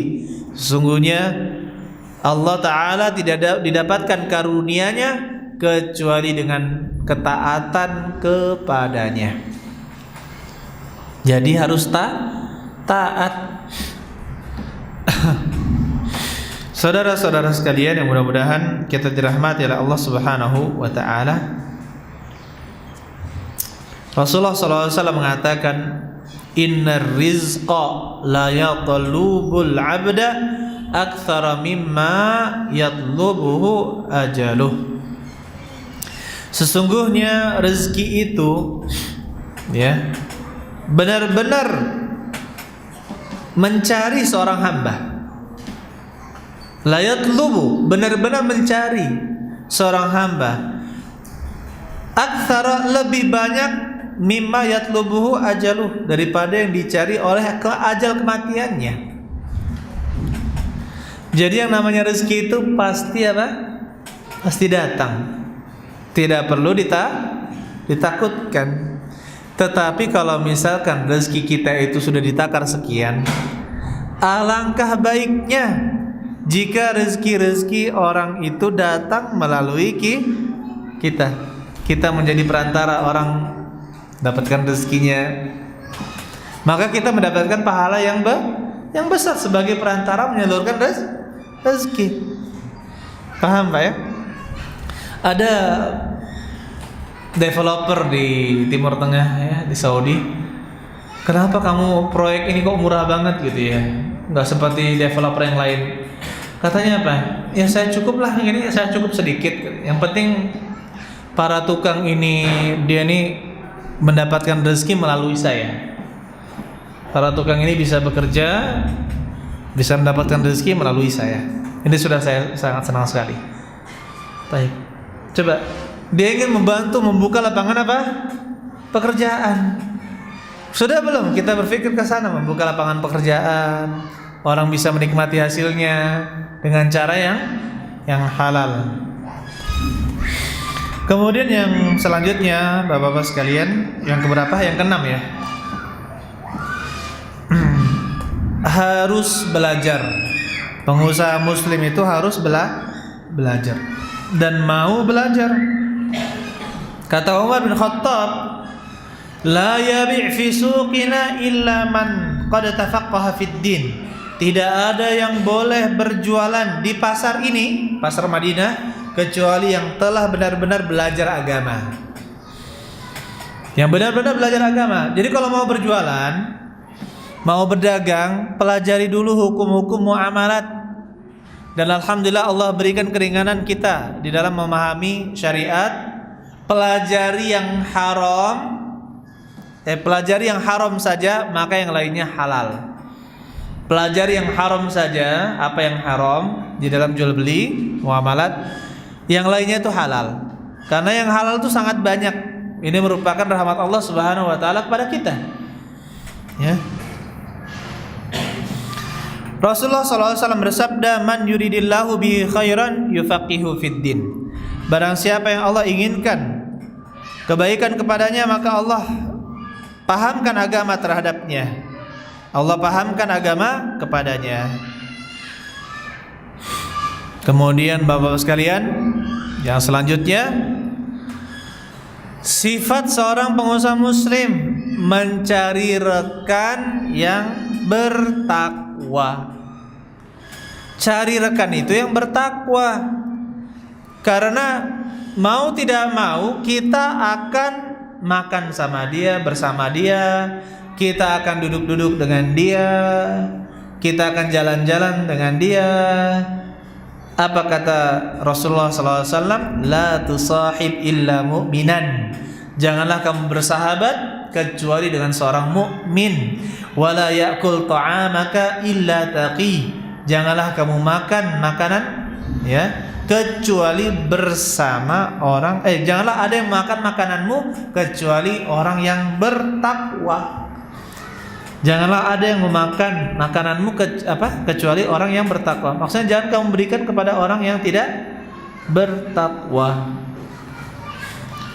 Wala ya'kulu ma'aka illa taqi. Di dalam riwayat lain, janganlah ada yang makan bersamamu kecuali orang yang bertakwa. Karena kalau sudah makan bareng, makan bersama, itu menunjukkan kedekatan bagaimana? Kedekatan hubungan dengan orang tersebut. Yang namanya sahabat pasti bisa memberikan pengaruh. Kata ungkapan orang Arab itu as-sahibu sahib. As-sahib, kawan itu, sahib, penarik. Dia itu menarik. Dia akan menarik sesuai apa yang biasa dilakukan. Bapak kalau berteman dengan pengusaha-pengusaha atau teman-teman yang suka main wanita, ya, nanti akan diajak ke sana. Kalau suka ini suka itu akan diajak sesuai hobi dia yang berbuat maksiat. Oleh karena itu carilah orang-orang yang bertakwa untuk menjadi rekan bisnis, kita. Kemudian Rasulullah SAW juga bersabda, "Ar-rajulu ala dini khalilih, falyanzur ahadukum man yukhalil." Seseorang itu ya tergantung dengan agama kawannya. Maka lihatlah seorang di antara kalian siapa yang dia jadikan kawan. Kemudian selanjutnya bangun pagi bersegera untuk menuju lapangan bisnis. Jangan bermalas-malasan. Jadi kalau sudah punya usaha, Bapak-Bapak sekalian, tekuni usaha tersebut. Memang ada riwayat yang banyak dinukil oleh Imam Al-Baihaqi di dalam kitab Al-Jami' li Syu'abil Iman, ya, apabila seorang mengamalkan sesuatu maka itqan, mutkinkanlah. Tapi sebagian ulama menghukumnya sebagai hadis yang lemah, sebagian lagi menghasankan hadis tersebut. Artinya kalau sudah punya pekerjaan, tekunilah itu, gitu ya. Itu yang ditekuni. Ya kalau misalkan itu bisa memang menjadi sumber rezeki kita, ya, tekuni. Kalau itu benar-benar bisa menjadi sumber penghasilan kita. Allahu a'lam bishawab. Rasulullah mengatakan sallallahu alaihi wasallam, "Allahumma barik li ummati fi bukuriha." Ya Allah, berkatilah umatku di waktu paginya atau dengan segeranya mereka. Oleh karena itu Nabi sallallahu alaihi wasallam ketika mengutus pasukan atau tentara, maka beliau mengutusnya di waktu pagi. Dilepas di waktu pagi. Begitu pula ketika mengutus pedagang, maka beliau mengutusnya di waktu pagi. Ini menunjukkan bahwa keberkahan ada di waktu pagi. Kalau misalkan pegawai, Pak, rela kerja 8 jam sehari, ya tidak? Rela tidak? Ya kenapa kalau jadi pedagang malas-malasan? Maksud saya gini, jangan malas-malasan, ya cukuplah. Masih banyak orang yang butuh harta kita. Butuh bantuan kita untuk kita sedekah itu masih banyak. Oleh karena itu jangan pernah diam. Bapak sanggup ngajar di pondok pesantren, ngajarkan bahasa Arab, mengajarkan agama, sanggup apa tidak? Sanggup tidak? Tidak sanggup. Ya sudah, berarti tidak bisa mengambil keutamaan di sana. Ya. Bapak sanggup puasa Nabi Daud? Atau salat malam 11 rakaat seperti Rasulullah dari sepertiga malam sampai subuh? Sanggup? Kalau tidak sanggup, cari ibadah yang lain. Yaitu dengan apa? Mungkin Bapak termasuk orang yang dimudahkan untuk bersedekah. Jadi cari amalan yang kita bisa banggakan di hadapan Allah Subhanahu wa ta'ala. Wa kana idza ba'atha tijaratan ba'athahum awwalan nahari fa athra wa kathura maluhu. Dan dulu Nabi sallallahu alaihi wasallam ketika mengutus para pedagang, maka beliau mengutus di waktu pagi, di waktu awal pagi, ya, kemudian hasilnya pun melimpah dan banyak hartanya. Kemudian para pengusaha muslim itu harus terus beramar ma'ruf nahi mungkar. Bapak-bapak sekalian, alhamdulillah ada komunitas-komunitas anti riba, komunitas pengusaha yang memang kalau misalkan kita adakan misalkan di hotel, itu banyak orang-orang kaya yang ikut, ya. Orang-orang kaya yang ikut. Terkadang orang-orang kaya itu kalau dia pengajiannya di masjid, gengsi untuk hadir. Jadi saya sarankan nanti ada pengajian di masjid, ada juga di hotel, karena ya segmennya lain, pasarnya lain. Pasar yang didakwahi itu lain. Oleh karena itu pengusaha muslim ini yang sifat yang berikutnya yang keberapa? 10 ya. Sifat yang ke-10 beramar ma'ruf nahi mungkar, menyuruh kepada kebaikan dan melarang dari kemungkaran. Ini pengusaha muslim yang sukses. Kalau misalkan kita bisa berlepas dari riba dan alhamdulillah hasil kita halal, sudah kewajiban kita menasihati orang lain, beramar ma'ruf nahi mungkar. Kita juga harus terus menularkan kebaikan-kebaikan yang kita dapatkan. Jangan diam. Kemudian saya katakan, untuk orang-orang kaya, mereka itu punya prestis sendiri. Nah, bagaimana cara memasuki mereka? Yaitu caranya dengan mengadakan pelatihan-pelatihan. Walaupun berbayar, itu justru malah membangun kepercayaan mereka. Ya nanti kalau misalkan ada kelebihan dari operasionalnya, ya silahkan dibincangkan ini untuk apa, bisa untuk biaya yang lain, disedekahkan untuk yang lain. Baik. Tapi seperti itu. Ya, jadi ingat ceramahnya Ustadz siapa, Yasir gitu ya. Masalah botol. Botol ini murah, botol ini mahal. Ada juga yang beli katanya. Kenapa? Coba lihat.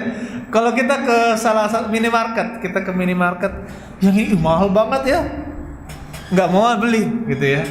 Tapi kalau orang kaya, ini kelas saya nih, saya nggak mau beli yang kayak gini-gini, nggak mau beli katanya. Bukan kelas saya.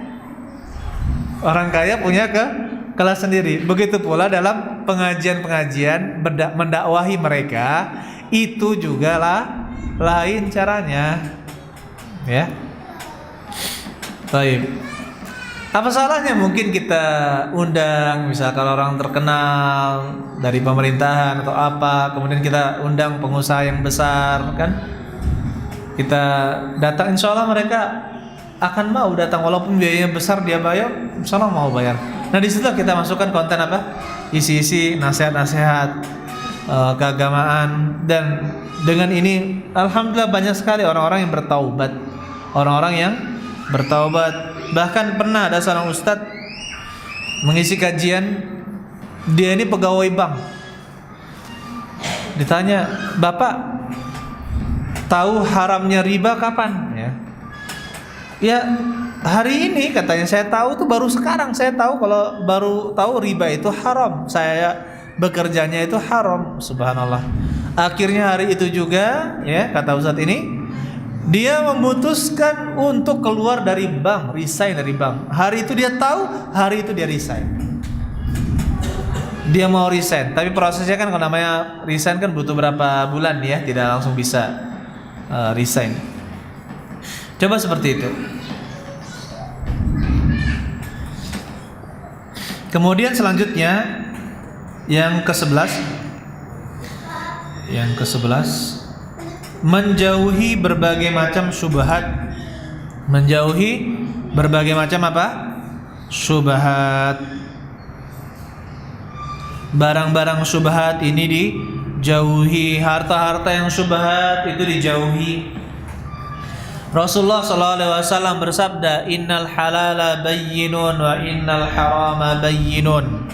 Sesungguhnya yang halal itu jelas, yang haram itu juga jelas. Wa bainahuma umurun mustabihat, dan diantara keduanya adalah hal-hal yang syubhat, yang ragu boleh atau tidak.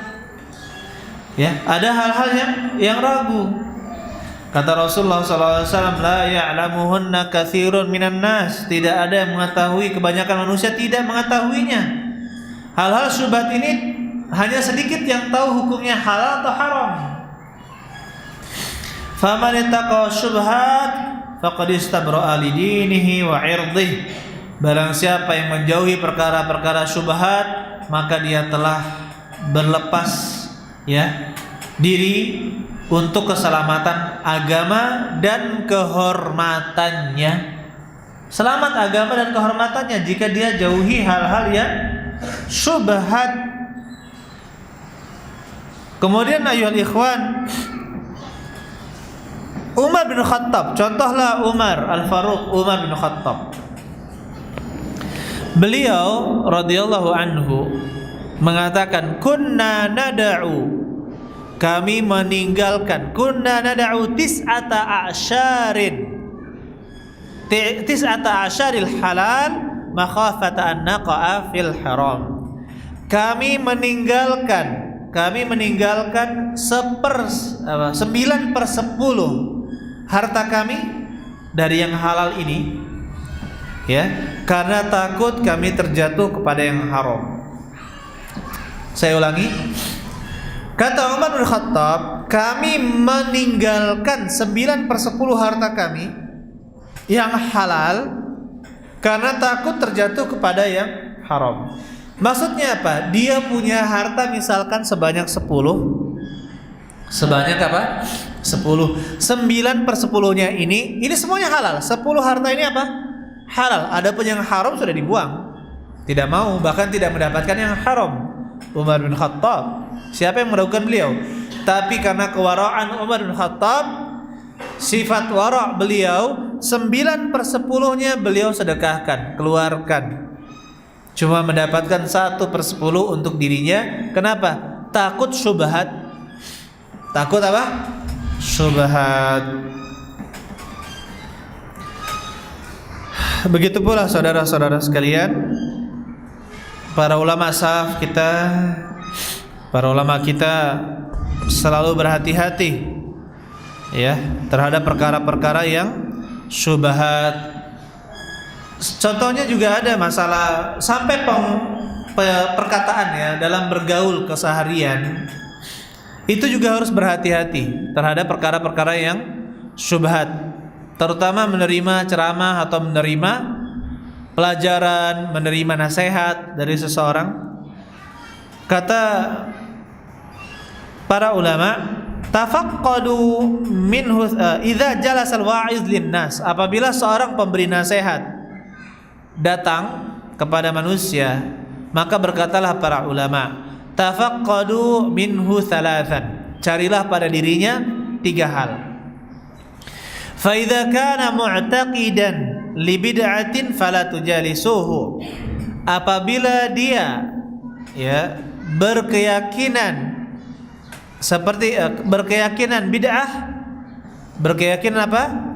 Bid'ah, fala tujalisuhu, maka janganlah kamu duduk dengannya. Wa innahu an lisani syaitani yantiq, sesungguhnya dia berbicara dengan lidahnya syaitan.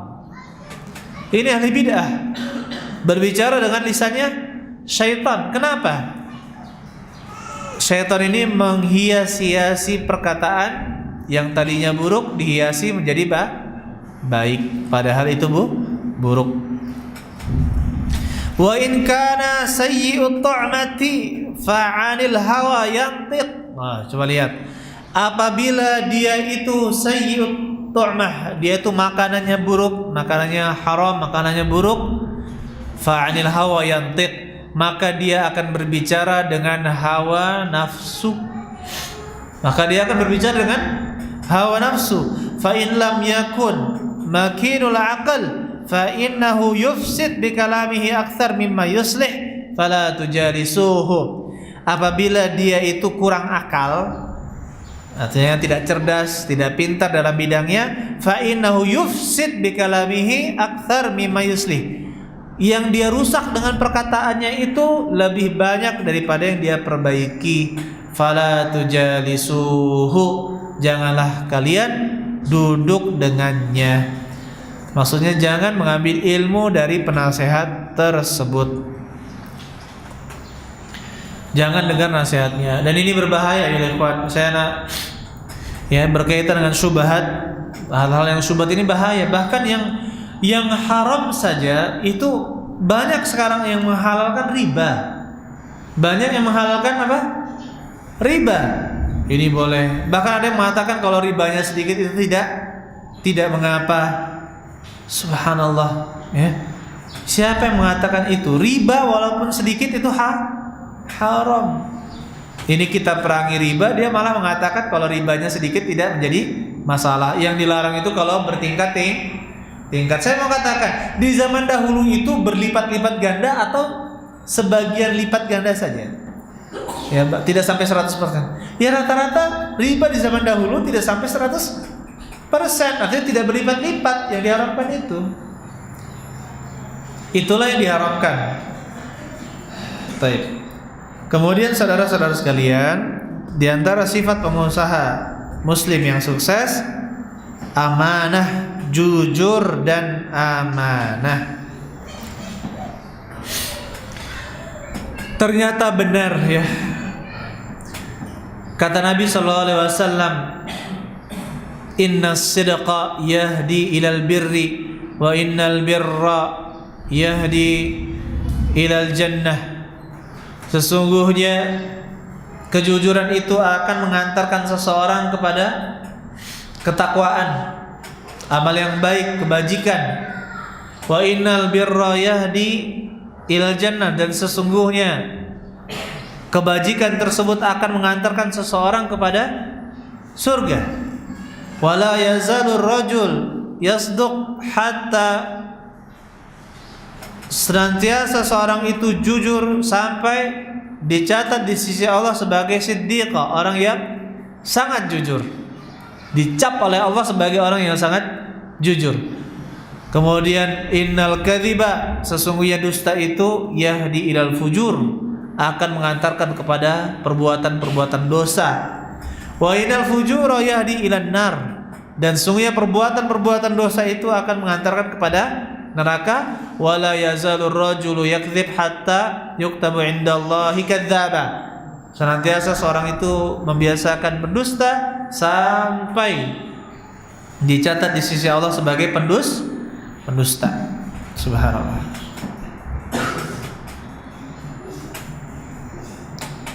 Oleh karena itu, kalau tidak mau melakukan perbuatan-perbuatan yang fajir, jangan biasakan, tinggalkan dusta. Ya, tinggalkan apa? Dusta. Bukan jangan biasakan dusta. Ya, tinggalkan dusta. Harus tinggalkan dusta. Jujur itu kelapangan bagi kita. Tapi kalau sudah dusta karena tidak enak, ya. Kalau sudah dusta karena tidak enak, maka bagaimana? Bawaannya dusta melulu. Ya, yang diperbolehkan dusta itu pada 3 hal saja. Suami istri yang berbicara kepada yang lainnya. Suami istri ketika perang, kemudian ketika apa? Mendamaikan pihak yang berselisih. Nah, ini boleh, ada dusta di sana. Ya, ada dusta di sana. Tapi kalau misalkan selain itu, maka jangan. Ya, contohnya perkataan dusta kan suaminya, masya Allah istriku sekarang bersinarnya lain katanya. Sinar dari mana nih? Gitu kan. Tapi kan perkataan yang membuat hati istri bagaimana? Senang. Jangan-jangan nggak pernah lagi diucapkan itu. Jadi kalau misalkan bapak termasuk orang yang dingin, ya apa salahnya dicatat dulu di kertas gitu ya, perkataan-perkataan yang indah, ya. Walaupun dingin, wajar namanya itu, tapi kan bisa berubah, gitu ya. Tapi kan bisa berubah. Memang ada sebagian orang yang dia itu seperti orang mati, kalau sampai saya pernah dapatkan soal gitu ya. Kayak seperti orang mati, nggak mau bicara, apalagi muji-muji istrinya, gitu ya. Ya penting yang namanya ya berbicara dengan istri itu sangat penting. Baik, selanjutnya jadi jujur, harus jujur. Kalau ingin keberkahan maka jujurlah. Ada sebuah hadis yang diperselisihkan oleh para ulama tentang kesahihannya, tetapi saya lebih condong hadis ini lemah. Tapi saya sampaikan karena banyak dijadikan sebagai dalil oleh para ulama. At-tajiru saduqul amin ma'an nabiyyin was-siddiqin was-syuhada. Pedagang yang jujur dan terpercaya akan bersama para nabi, orang-orang jujur dan para orang yang mati syahid. Orang-orang yang mati syahid. Jadi pedagang yang jujur dan terpercaya akan bersama para nabi, orang-orang siddiq, yaitu orang jujur dan para syuhada. Hadis ini diperselisihkan oleh para ulama. Baik. Kemudian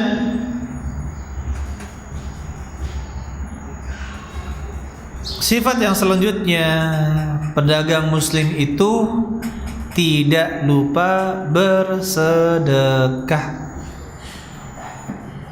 Memang itulah yang menjadi tujuannya.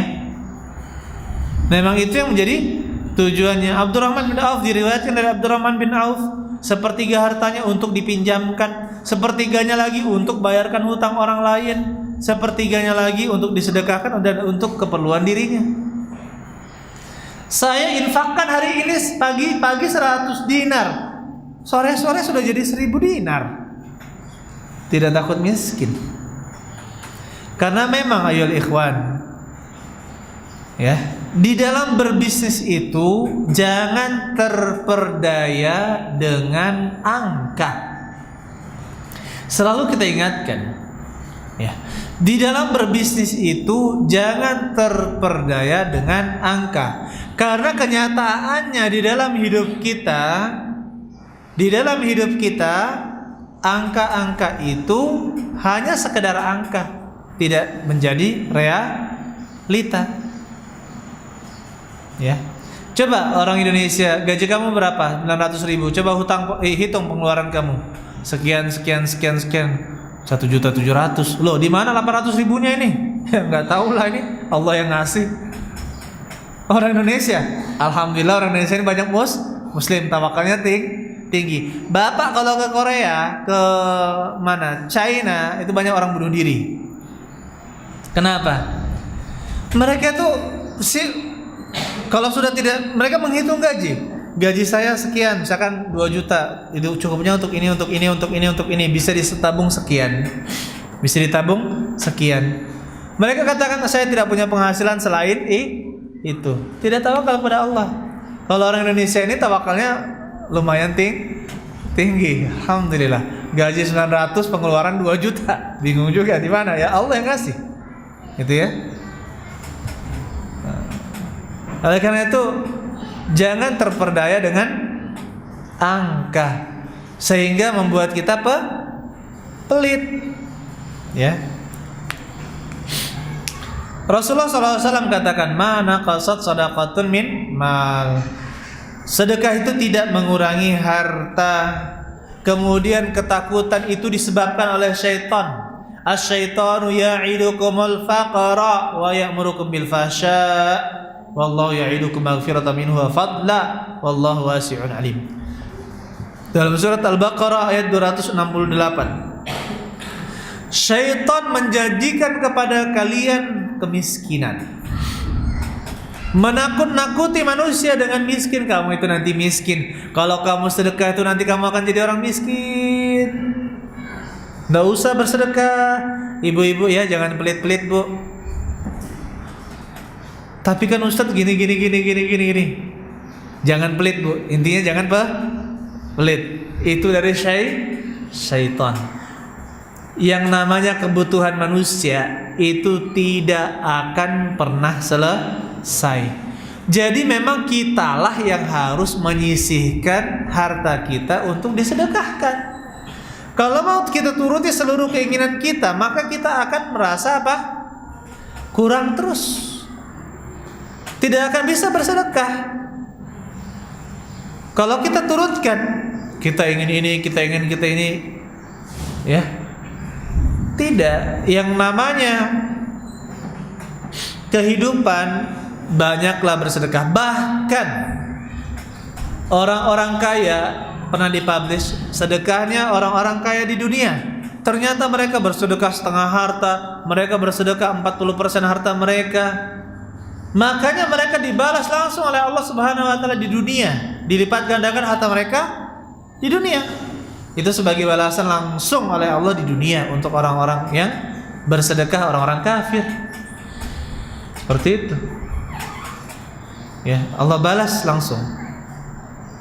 Seharusnya orang-orang Islam yang tahu hadis Nabi SAW paham bahwasanya syaitanlah yang menyuruh kita untuk pelit. Jadi milikilah sedekah-sedekah rahasia, sedekah-sedekah rutin tiap bulan sehingga kita bisa istiqomah bersedekah.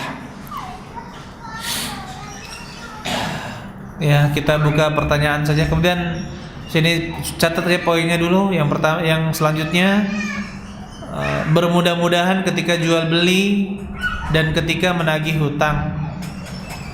Bermudah-mudahan ketika berjual beli dan menagih hutang. Yang selanjutnya, jangan lupa selalu mencatat wasiat. Jangan lupa selalu mencatat wasiat. Kemudian selanjutnya, pengusaha muslim itu tidak bermuamalah dengan riba, tidak transaksi riba.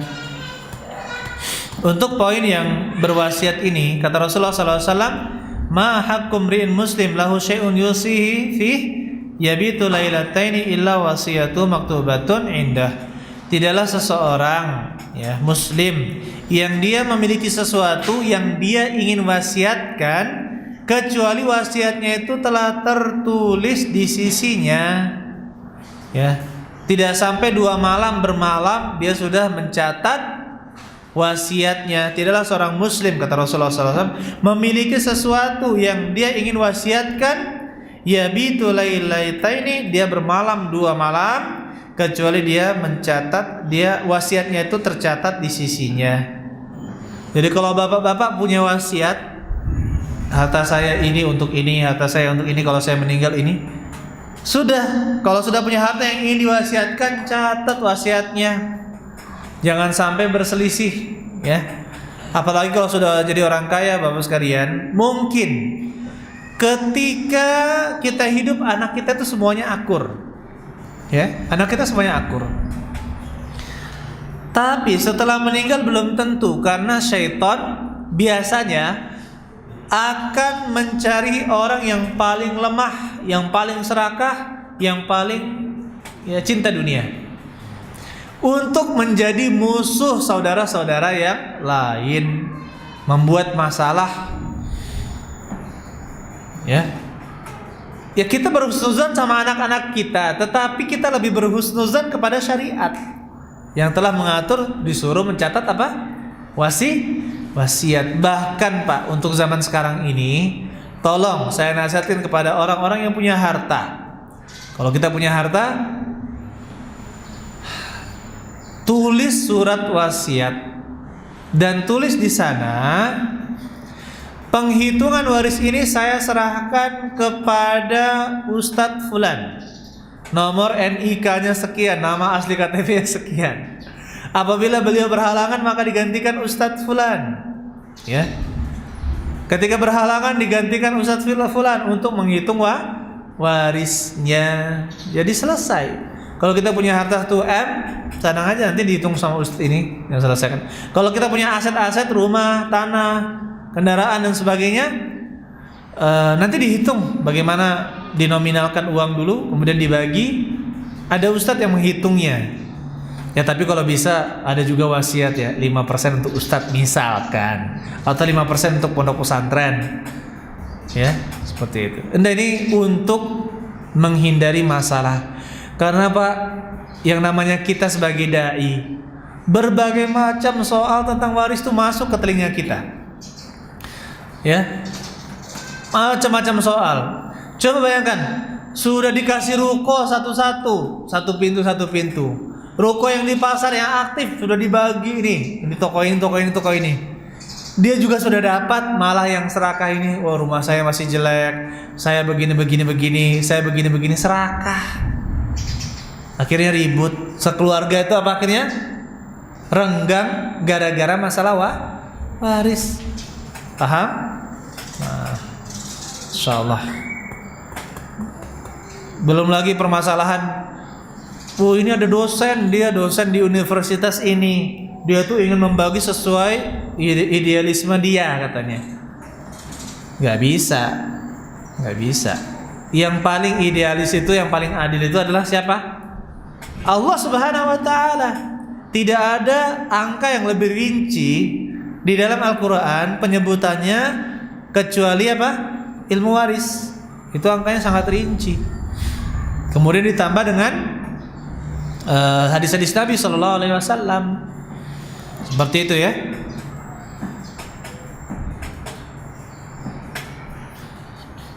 Kemudian riba, yang lainnya. Kemudian jangan lupa saya ingatkan lagi, kata Rasulullah Sallallahu Alaihi Wasallam, ya ma'asyarat tujjar, wahai para pedagang, innal bai'a yahdurul laghu wal halif.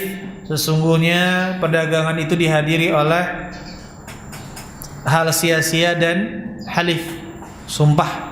Fashubuhu bis sadaqah, maka leburkanlah dia dengan bersedekah. Jadi leburkanlah dia dengan bersedekah. Inilah cara kita untuk termasuk membersihkan diri kita dari harta-harta yang haram. Allah alam bisawab. Saya rasa cukup. Silakan kita buka pertanyaan. Silakan Pak siapa, kemudian sebutkan. Assalamualaikum warahmatullahi wabarakatuh. Waalaikumsalam warahmatullahi wabarakatuh. Nama saya Muhammad Amin, tinggal di tetangga sebelah dari Komplek ini ya. Ya, asal saya dari Sidoarjo. Masya Allah. Alhamdulillah dari Jawa. Terus saya kemari.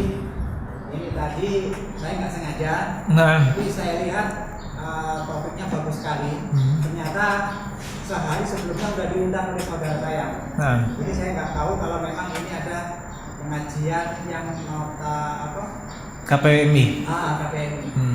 Ini mengingatkan kira-kira 5 tahun yang lalu atau 6 tahun yang lalu saya berpikir, ya Allah, temukan aku kepada kelompok atau katakanlah komunitas yang sama-sama seperti orang yang seiman, yang kalau bisa orangnya masih muda-muda tapi kaya, tapi pengusaha, tapi benar-benar bersedekah. Insyaallah. Ini komunitas kita. Insyaallah. Insyaallah.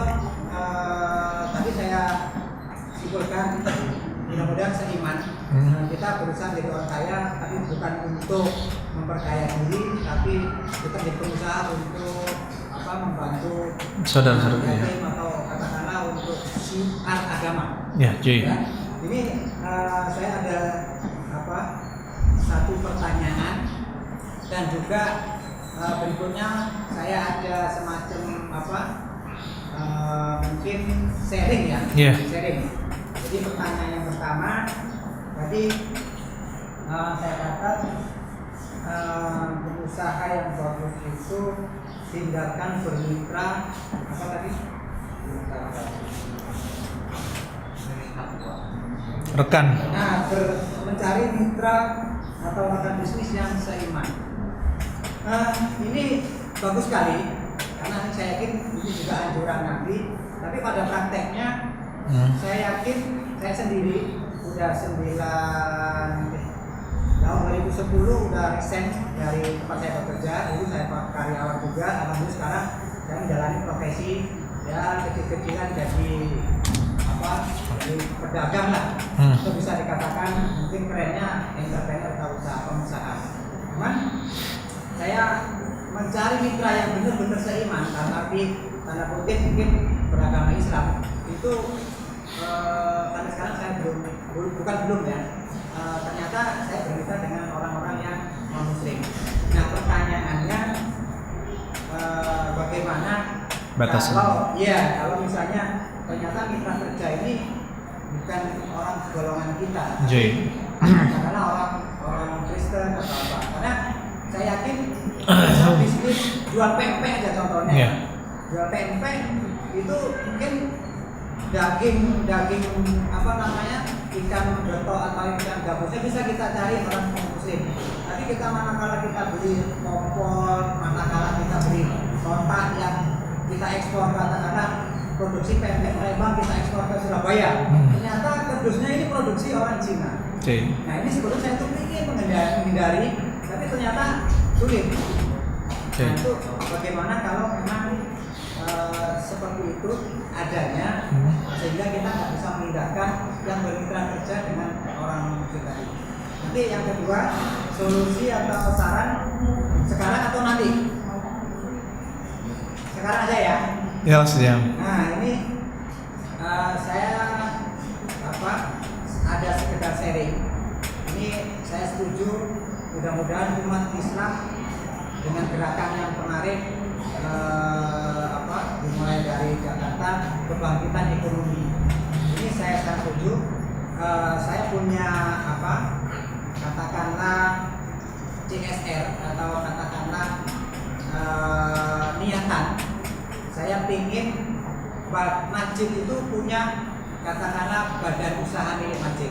Menjual apa, produk apa yang memang benar-benar produk itu dibutuhkan oleh saudara kita, tetangga kita, sehingga produk itu nggak dimonopoli oleh orang luar. Kita contoh yang ada di sini aja, Aqua.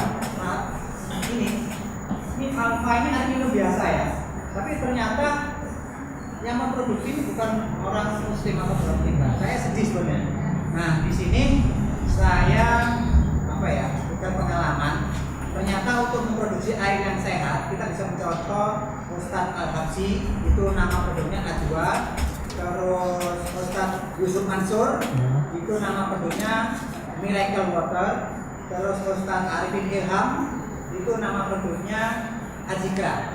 Ternyata Ustadz guru kita ini sudah terjun duluan, artinya dia nggak memikirkan teori tapi langsung praktek. Nah bagaimana di kumpulan ini, mohon maaf barangkali ada yang belum kenal, nama saya Muhammad Amin ya. Saya tinggal di sini di Pakulut di Padang City. Saya itu ingin katakanlah masjid ini ya, yang contoh nyata mempunyai mesin produksi air minum. Nanti bagaimana penjualannya? Kita jual ke jemaah sendiri, pertama, kedua kita jual ke tetangga kita, sehingga punya nilai jual atau punya nilai ekonomi yang saling menguntungkan. Jadi masjid punya penghasilan tambahan, terus warga sekitar bisa membeli air minum yang sehat. Nah nanti teknisnya kalau apa yang dibutuhkan, insya Allah saya bisa membantu. Saya kira itu. Wabillahi taufik. Wassalamualaikum warahmatullahi wabarakatuh. Waalaikumsalam. Masya Allah, ini ya akhirnya kan dengan kita saling berkenalan gitu kan, artinya kita bisa tahu ya masing-masing apa kita, kemampuan, apa yang bisa digabungkan, apa yang bisa kita kembangkan. Baik, ini usulan yang sangat bagus masalah usaha, nanti mungkin bisa dilanjutkan sama teman-teman ya ketika selesai. Kemudian masalah batasan dengan mitra bisnis kita. Yang pertama, untuk mitra di sini yang dimaksud dengan bersahabat tadi, ya mencari rekan bisnis. Di sini boleh kita bermuamalah dengan orang-orang kafir. Ini kaidah pertama, boleh. Jadi Rasulullah SAW juga berjual beli dengan orang-orang kafir. Bahkan di akhir hayat beliau Sallallahu Alaihi Wasallam, beliau menggadaikan baju besinya kepada orang kafir untuk membeli gandum, biaya hidup beliau. Nah, hukum muamalah dengan orang kafir hukumnya adalah boleh. Jadi di sini ingin saya bedakan. Maksud rekan di sini adalah teman kita membangun bisnis ini. Ya. Adapun kalau kita berjual beli dengan orang-orang kafir, maka tidak menjadi masalah. Tapi yang duduk di kantor kita, yang duduk bersama tiap hari kita, ya, yang selalu berkomunikasi dengannya, tidak bisa lepas dari pergaulan dengannya, maka yang seperti ini harus hati-hati. Ya. Harus hati-hati, nanti diajak kepada perbuatan maksiat, itu berbahaya. Tapi kalau misalkan seperti tadi pengadaan barang-barang yang tidak bisa kita hindari dari orang kafir, ya sudah, ini tidak menjadi masalah karena transaksi dengan orang-orang kafir pun hukum asalnya boleh. Baik, masalah tadi usulan Bapak tadi bisa nanti diusulkan ya, disampaikan kepada pengurus KPMI. Baik. Kemudian selanjutnya, saya punya usaha sewa, bolehkah saya memberlakukan uang jaminan selama sewa yang nantinya jika selesai sewa dikembalikan, atau kalau ada kerusakan barang, biaya kerusakan dipotong dari uang jaminan? Ya, jawabannya boleh. Jadi sewa dia nuntut adanya uang jaminan, itu diperbolehkan.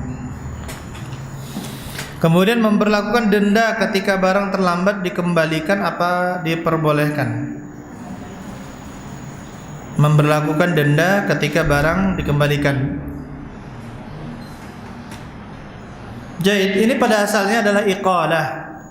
Ya, itu termasuk ada pengusaha muslim memberikan iqalah kepada saudaranya. Iqalah itu menerima pengembalian barang.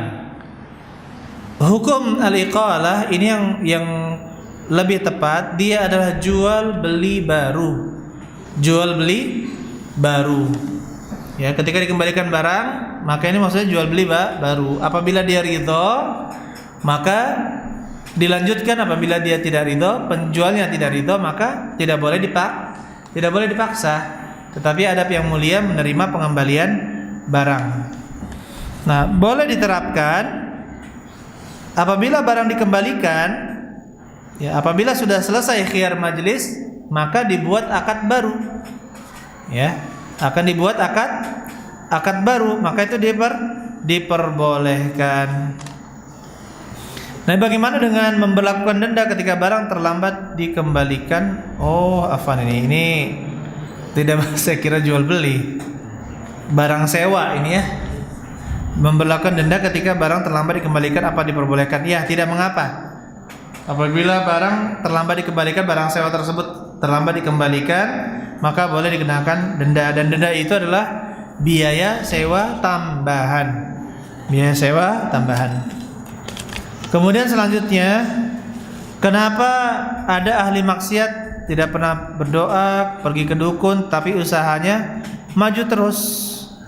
Kenapa ada ahli maksiat tidak pernah berdoa, tapi pergi ke dukun, tetapi usahanya maju terus? Apa hukuman atau nikmat di dunia bagi dia?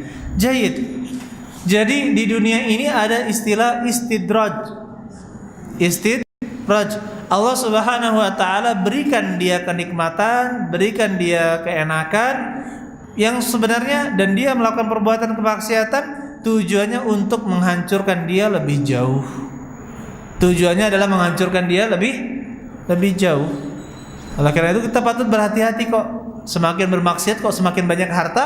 Jangan sampai ini adalah istidraj. Allah berikan enakan, tapi tujuannya Allah menghancurkan orang tersebut. Namanya istidraj. Apa bahasa kita? Bahasa Jawanya dienake gitu ya. Dia apa? Di gitu-gitukan lah. Ayo terus lah kau ya, terus gitu ya. Baik. Jadi jangan terkecoh dengan orang-orang seperti ini. Kemudian, Ustadz, kami ada usaha bersama suami. Usaha ini awal modalnya dengan uang bersama. Takdir Allah terjadi perceraian. Dan anak udah memberitahukan silakan kalau mau diambil usaha itu, tapi tidak diambil olehnya karena pengelolaan dan perjalanan bisnis itu sepenuhnya anak yang menjalani. Yang anak tanyakan, hasil usaha yang saya dapatkan halal atau tidak, atau boleh atau tidak. Supaya halal, apakah tindakan yang harus saya ambil? Hasil usahanya juga untuk menafkahi anak-anak. Nah, ini. Jadi ini masuk ke dalam harta gono gini, harta yang telah bercampur syarikah atau kepemilikannya.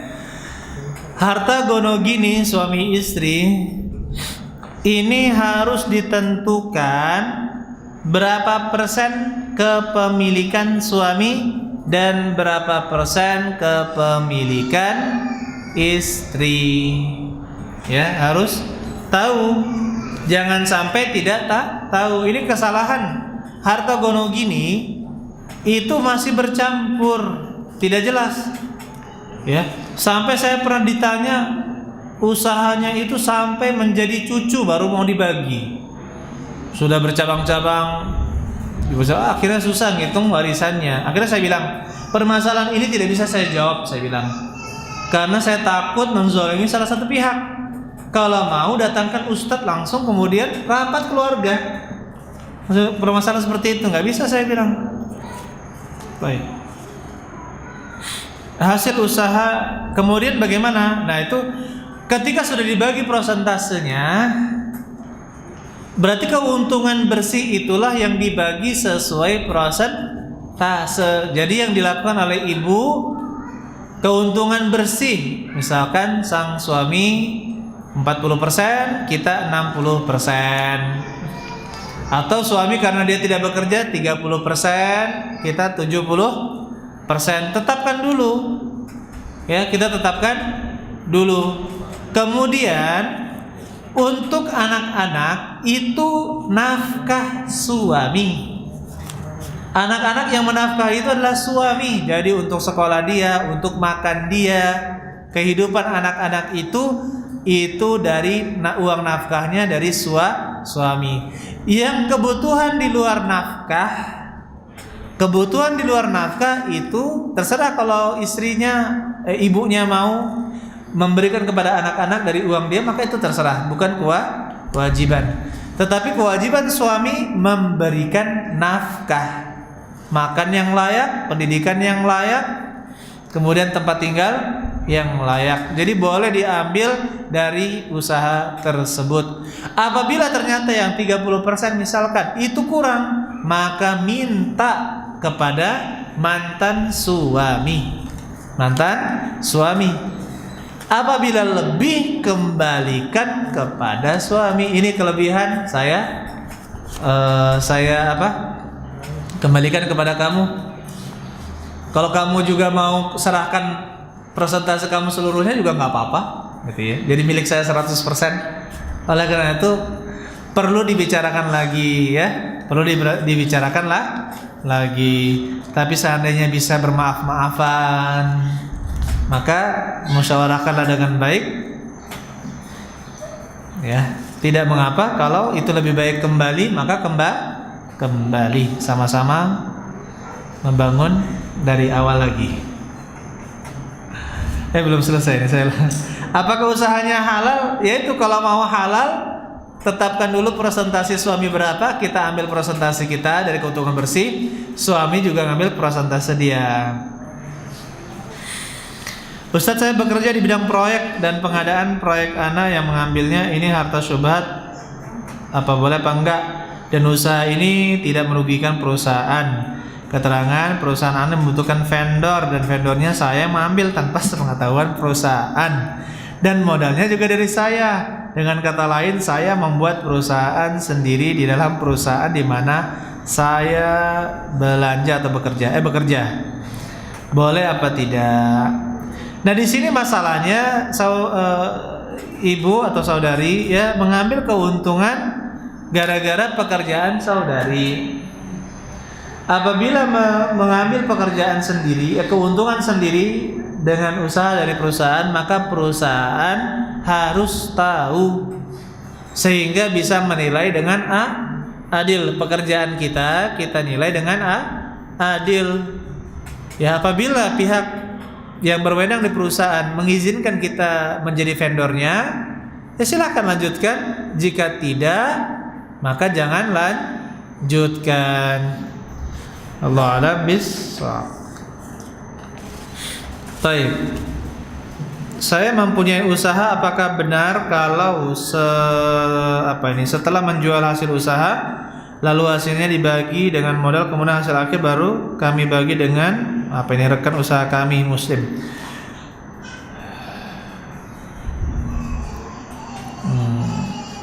Ini hasil usaha ini maksudnya apa, Pak? Yang bertanya? Saya mempunyai usaha, apakah benar kalau setelah menjual hasil usaha lalu saya hasil dibagi? Jadi pembagian kalau kerjasama seperti ini,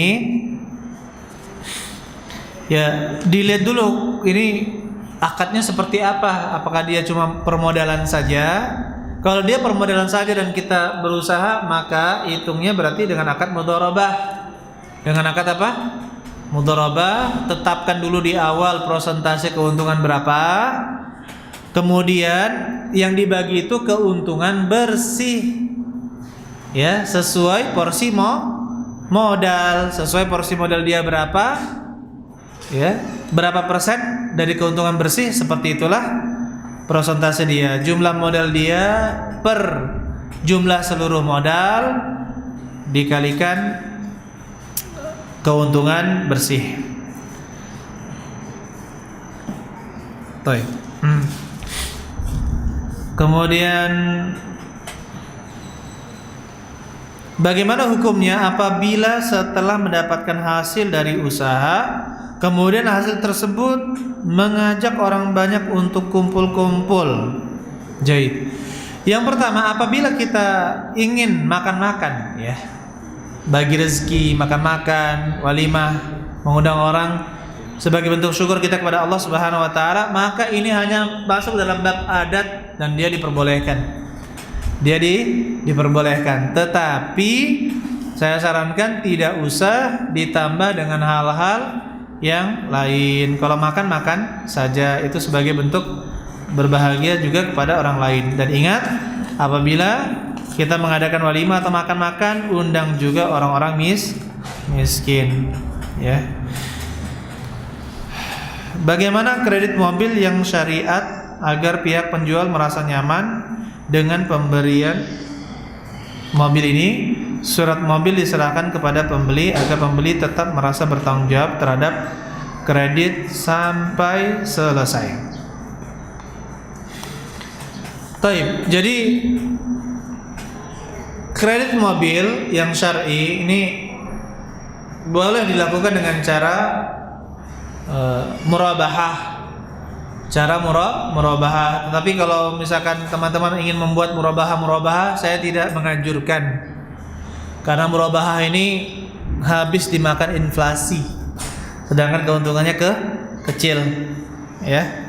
Apa itu murabahah? Murabahah itu misalkan kita punya koperasi. Koperasi ini dipesan dulu. Saya pengen mobil yang sifatnya seperti ini. Kalau bisa mengadakan, ya silakan. Kemudian diadakan dulu menjadi milik koperasi. Menjadi apa? Milik koperasi. Kemudian dari koperasi dijual ke orang. Dari koperasi dijual ke orang. Jadi benar-benar koperasi ini memiliki. Ya, kemudian dijual dengan cara kredit. Cara kredit yang lebih mahal dari harga modal membeli tersebut, ini diperbolehkan. Itu namanya murabahah. Jadi dibelikan kemudian dijual mobil tersebut. Tetapi di sini saya ingatkan, banyak hilah atau tipu daya di dalam prakteknya.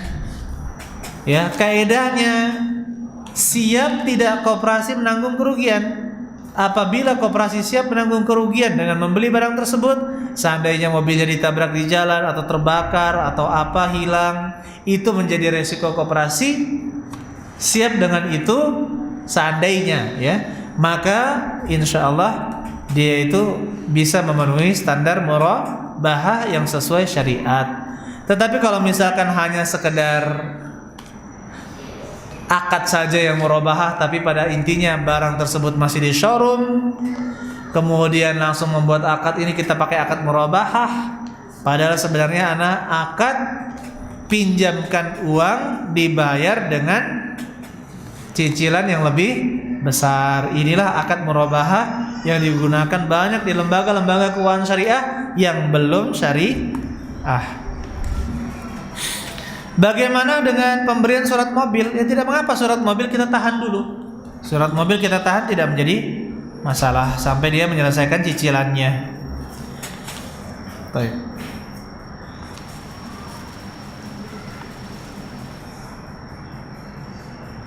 Apakah ini bisa menjadi Bismillah, ini menjadi cikal bakal terbentuknya bank syariah yang sebenarnya? Saya juga mau bertanya, apakah di Sumatera Selatan ini sudah lembaga seperti BMT, asuhan Ustadz Erwandi atau yang lainnya yang bisa membentuk membantu ya, kaum muslimin membeli rumah, mobil dan selainnya. Allah alam, sekarang kita belum ada ya, tapi kalau perumahan syariah saya dengar sebagian teman-teman di Sumatera ini sudah ada yang mengusahakan perumahan syariah. Nanti bisa ditanyakan saja kepada pengurus KPMI. Cuma saya juga belum melihat akadnya ya, belum melihat akadnya. Kemudian BMT belum ada, BMT sampai sekarang belum ada ya, insya Allah. Tapi saya ingatkan, BMT itu ingat ya, kalau pikirannya masih murabahah, sebaiknya nggak usah, sebaiknya tidak usah. Kalau dia permodalan murni, artinya ada sistem mudharabah atau sistem syirkatul inan, sama-sama bekerja, sama-sama bermodal, atau misalkan mudharabah, pemodalan, ada usaha, ada modal, maka itu saya anjurkan. Maka tidak menutup kemungkinan seperti kalau kita buka proyek-proyek untuk masjid ini, seperti kata Bapak Amin tadi ya, kita buka air, kita buka empek-empek misalkan, atau kita buka ini, kita buka itu, ada modalnya, sudah siap.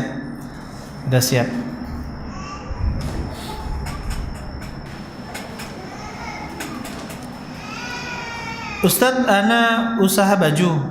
Ada yang pesan bahan, ada membuatkan seragam, dan yang pesan belum memberikan DP atau dia bayar setelah barang jadi. Bolehkah ini? Pembuatan sesuatu produk atau suatu barang itu masuk di dalam bab al-istisna. Istisna, yaitu minta dibuatkan barang. Dan dia berbeda dengan salam. Akad istisna ini lebih luas. Pendapat yang kuat yaitu pendapat Abu Hanifah dalam hal ini.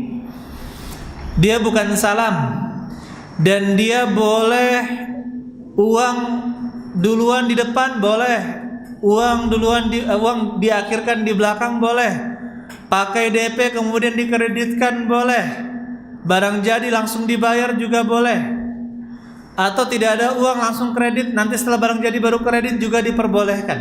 Karena akad istisna ini berbeda dengan akad salam. Kalau akad salam, dia adalah akad pesan barang yang tidak ada. Ya, akad pesan barang yang tidak ada, disuruh mencarikan di dalam zimmah, di dalam tanggungan dirinya. Ya, makanya seperti ini, uang harus di depan akad salam, uangnya harus di depan cash, baru dicarikan barang. Apa? Salam, saya pernah ditanya tentang jual beli panili. Ustadz, saya jual beli panili, saya menerima uang salam dari Yogyakarta sekian juta, saya cari di NTT, Nusa Tenggara Timur, karena di sana tapi kosnya besar sekali katanya. Panili kan lumayan ya, tahu ya harga panili? Cobalah cek di internet harga panili berapa. Siapa tahu kita di sini bisa. Jadi dia serahkan uang, ini uangnya saya nggak mau tahu, pokoknya datangkan sekian ton panili. Ini saya proyekkan cash sekian. Kamu karena terpercaya, sudah dia percaya, dia cari barangnya dan dapat. Dan ini resikonya mahal, murah, keuntungan besar, keuntungan kecil ya, tergantung dia mencarinya. Tapi yang jelas ada syarat-syarat tertentunya, ya. Yang jelas yang paling pertama bisa mendatangkan barang, memungkinkan untuk mendatangkan barang di waktu yang disepakati. Ada orang yang mau nyari minta beli motor, bikin dananya, cuman kita ini tidak jualan motor, cuman dia mau ngeridit sama kita. Nah itu tidak boleh. Jadi kita belikan motor, tapi dia intinya itu sama saja seperti meminjamkan uang untuk beli motor dia, kemudian dia kredit dengan lebih besar. Ini tidak boleh. Kalau mau, beli dulu motor tersebut, pindahkan ke rumah kita, suruh dia datang ke rumah, nah, baru transaksi. Jadi seandainya di rumah kita itu motornya dicuri, ya sudah, itu berarti kita tanggung kerugian. Karena kita beli motor. Beli dulu. Kan motornya boleh nggak? Yang pembeli tadi itu tahu dulu kan? Nggak apa-apa, nggak apa-apa. Dia bilang ini mobilnya ada di sana, merek ini, tahun sekian, itu. Baru dia bilang ke kita langsung belikan, nggak apa-apa. Tapi resiko itu harus kita tanggung dulu. Kita pindahkan ke rumah kan itu perlu resiko, dicuri atau dipecahkan kaca misalkan. Kalau belinya barang kan, dia kan sudah tahu ini nak pengen motor ini, itu belinya motor. Tidak, oh gitu. Motor berdua, akad dulu kan sama yang punya modal tadi. Iya. Sudah beli, sudah itu baru jual. Tidak boleh ada akad sebelum ada mobil tersebut, ada barang tersebut. Barang kita, ya boleh, artinya kisaran boleh, kisaran. Tapi setelah barang dimiliki baru terjadi akad. Setelah barang dimiliki baru terjadi akad. Kalau akadnya di awal itu sama saja tidak diperbolehkan kita menjual sesuatu yang tidak kita miliki. Rasulullah mengatakan sallallahu alaihi wasallam, la tabi' ma laisa indak, janganlah kamu jual yang kamu tidak miliki. Kemudian masalah baju tadi ya, jadi boleh istisna. Bahkan akad yang sebenarnya bisa dilakukan di bank-bank syariat itu untuk pembangunan rumah itu istisna dengan menggunakan akad istisna, yaitu minta dibuatkan rumah. Dia bisa pakai DP, tidak pakai DP, cicil lebih besar bisa. Akan tetapi di sini permasalahan di lembaga-lembaga keuangan syariat yang kita dapatkan ternyata wajib diasuransikan. Asuransi inilah yang menjadi masalah lagi, masalah baru ya. Berapakah keuntungan? Jadi akad salam berbeda dengan akad istis. Nah, akad istisna itu seperti kita buat bikinin makan, saya bayar nanti, gitu ya. Atau ini uangnya buatin makanan, sama boleh. Kalau itu boleh berarti semuanya boleh. Akad istisna yang lain pun diperbolehkan.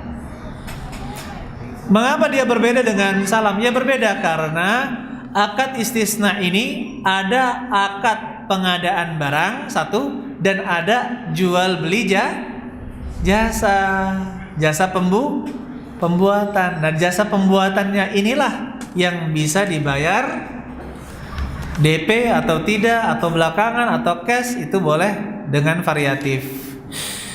Berapa persenkah keuntungan yang dianjurkan dalam Islam dalam modal? Tidak ada pembatasan di dalam syariat kita, pembatasan modal. Hanya saja Rasulullah SAW menyuruh kita untuk ya bermudah-mudahan, ya sahula idza ba'a wa sahula idza syara wa sahula idza qatada. Rasulullah SAW menyuruh kita untuk bermudah-mudahan dalam menjual, bermudah-mudahan dalam membeli. Jadi nawar itu jangan keparahan ya, jangan terlalu parah kalau nawar.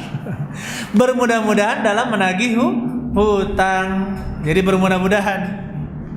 Tidak ada aturan pasti. Di dalam mazhab Imam Malik dibatasi dengan 30%, dan kita katakan bahwa pembatasan 30% ini tidak ada dalilnya. Jadi selama dia masih wajar, maka tidak mengapa kita mengambil keuntungan dengan syarat saling ridho. Bagaimana dengan sistem yang dilakukan dalam sistem belanja online, di mana pembayaran dilakukan sebelum barang sampai, dan bagaimana akad yang dilakukan? Jahit. Kalau misalkan yang ditanya ini jual beli online sekarang, uang dikirim kemudian barang dikirim, ya tidak mengapa. Ya, jual beli itu tetapi dengan syarat yang menjual itu punya barang. La tabi' ma laisa indak, janganlah engkau menjual yang tidak kamu miliki. Jadi harus benar-benar punya barang. Kalau tidak punya barang maka tidak boleh. Jadi dia kalau kita transfer uang di depan tidak apa-apa, tidak menjadi masalah ya. Tetapi memang kalau jual beli online rawan dengan penipuan. Kemudian mungkin yang lebih aman sekarang jual beli online dengan pakai sejenis aplikasi ya. Ya aplikasi memakai rekening bersama. Penggunaan rekening bersama tersebut tidak mengapa. Bahkan kalau rekening bersama dia meminta biaya penyimpanan, itu juga diperbolehkan. Saya punya usaha tapi barangnya diambil dulu, kalau habis baru disetor uangnya, apa hukumnya? Boleh. Berarti dia hutang barang, orang tersebut hutang uang, dia hutang uang. Ini boleh. Kalau habis baru disetor uangnya, boleh ini diperbolehkan. Allah alam bissawab. Ada pertanyaan lisan, silakan Abu Muhammad. Apa? Soal apa? Online ya, kenapa itu?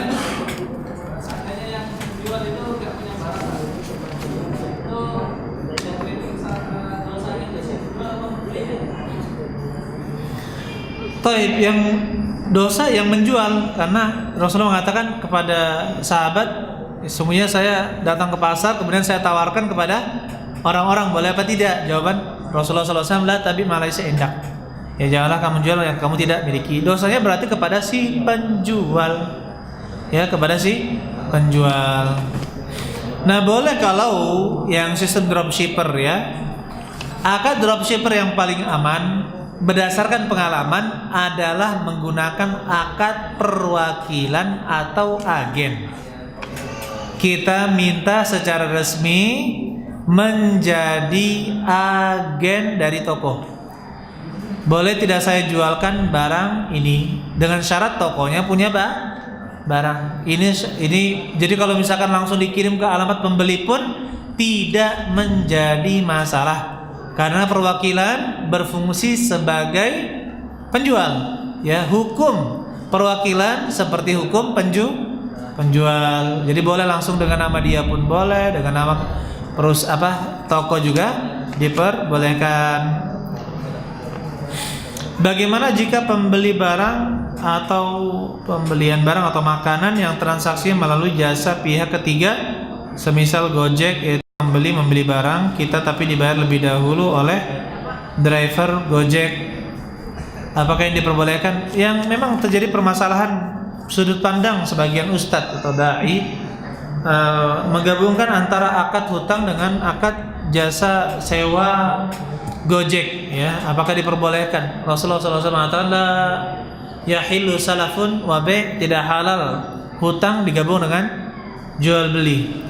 Apakah Gojek yang sistem apa namanya kalau yang pembelian itu? Apa? Enggak, dia dibelikan dulu. GoFood. Dia dibeli dulu, ditalangi dulu oleh siapa? Dihutangi dulu. Ini kan akad hutang ya. Dibelikan ke rumah makan, setelah itu dibayar. Itu kan hutang, tapi dengan konsekuensi Gojeknya akan apa? Akan diganti uangnya gitu ya. Maka Allah alam bisawab, kalau kita lihat, maka di sini hutang bukan menjadi tujuan dari transaksi. Hutang bukan menjadi tujuan dari transaksi. Yang menjadi tujuan transaksi itu adalah jasa pembelian dan jasa mengantarkan. Itu yang menjadi tujuan transaksi. Adapun uang itu bukan, adapun membelikan, dipinjamkan dulu pakai uang si Gojeknya, ya, itu bukan tujuan transaksi. Dan dari situ pun kita lihat bahwa Gojek tidak mengambil keuntungan lebih dari, misalkan harganya 50.000, dia tidak mengambil menjadi 52.000 dari harga itu, ya, tapi dia tetap membayarnya berdasarkan jasa membelikan dan mengantarkan barang. Maka Allah alam bisawab, yang seperti ini, akad yang seperti itu diperbolehkan karena yang talangan dari Gojek itu bukan menjadi tujuan dari transaksi Gojek. Allah alam bisawab. Kita cukupkan. Subhanakallahumma wa bihamdik, asyhadu an la ilaha illa anta, astaghfiruka wa atubu ilaik. Assalamualaikum warahmatullahi wabarakatuh.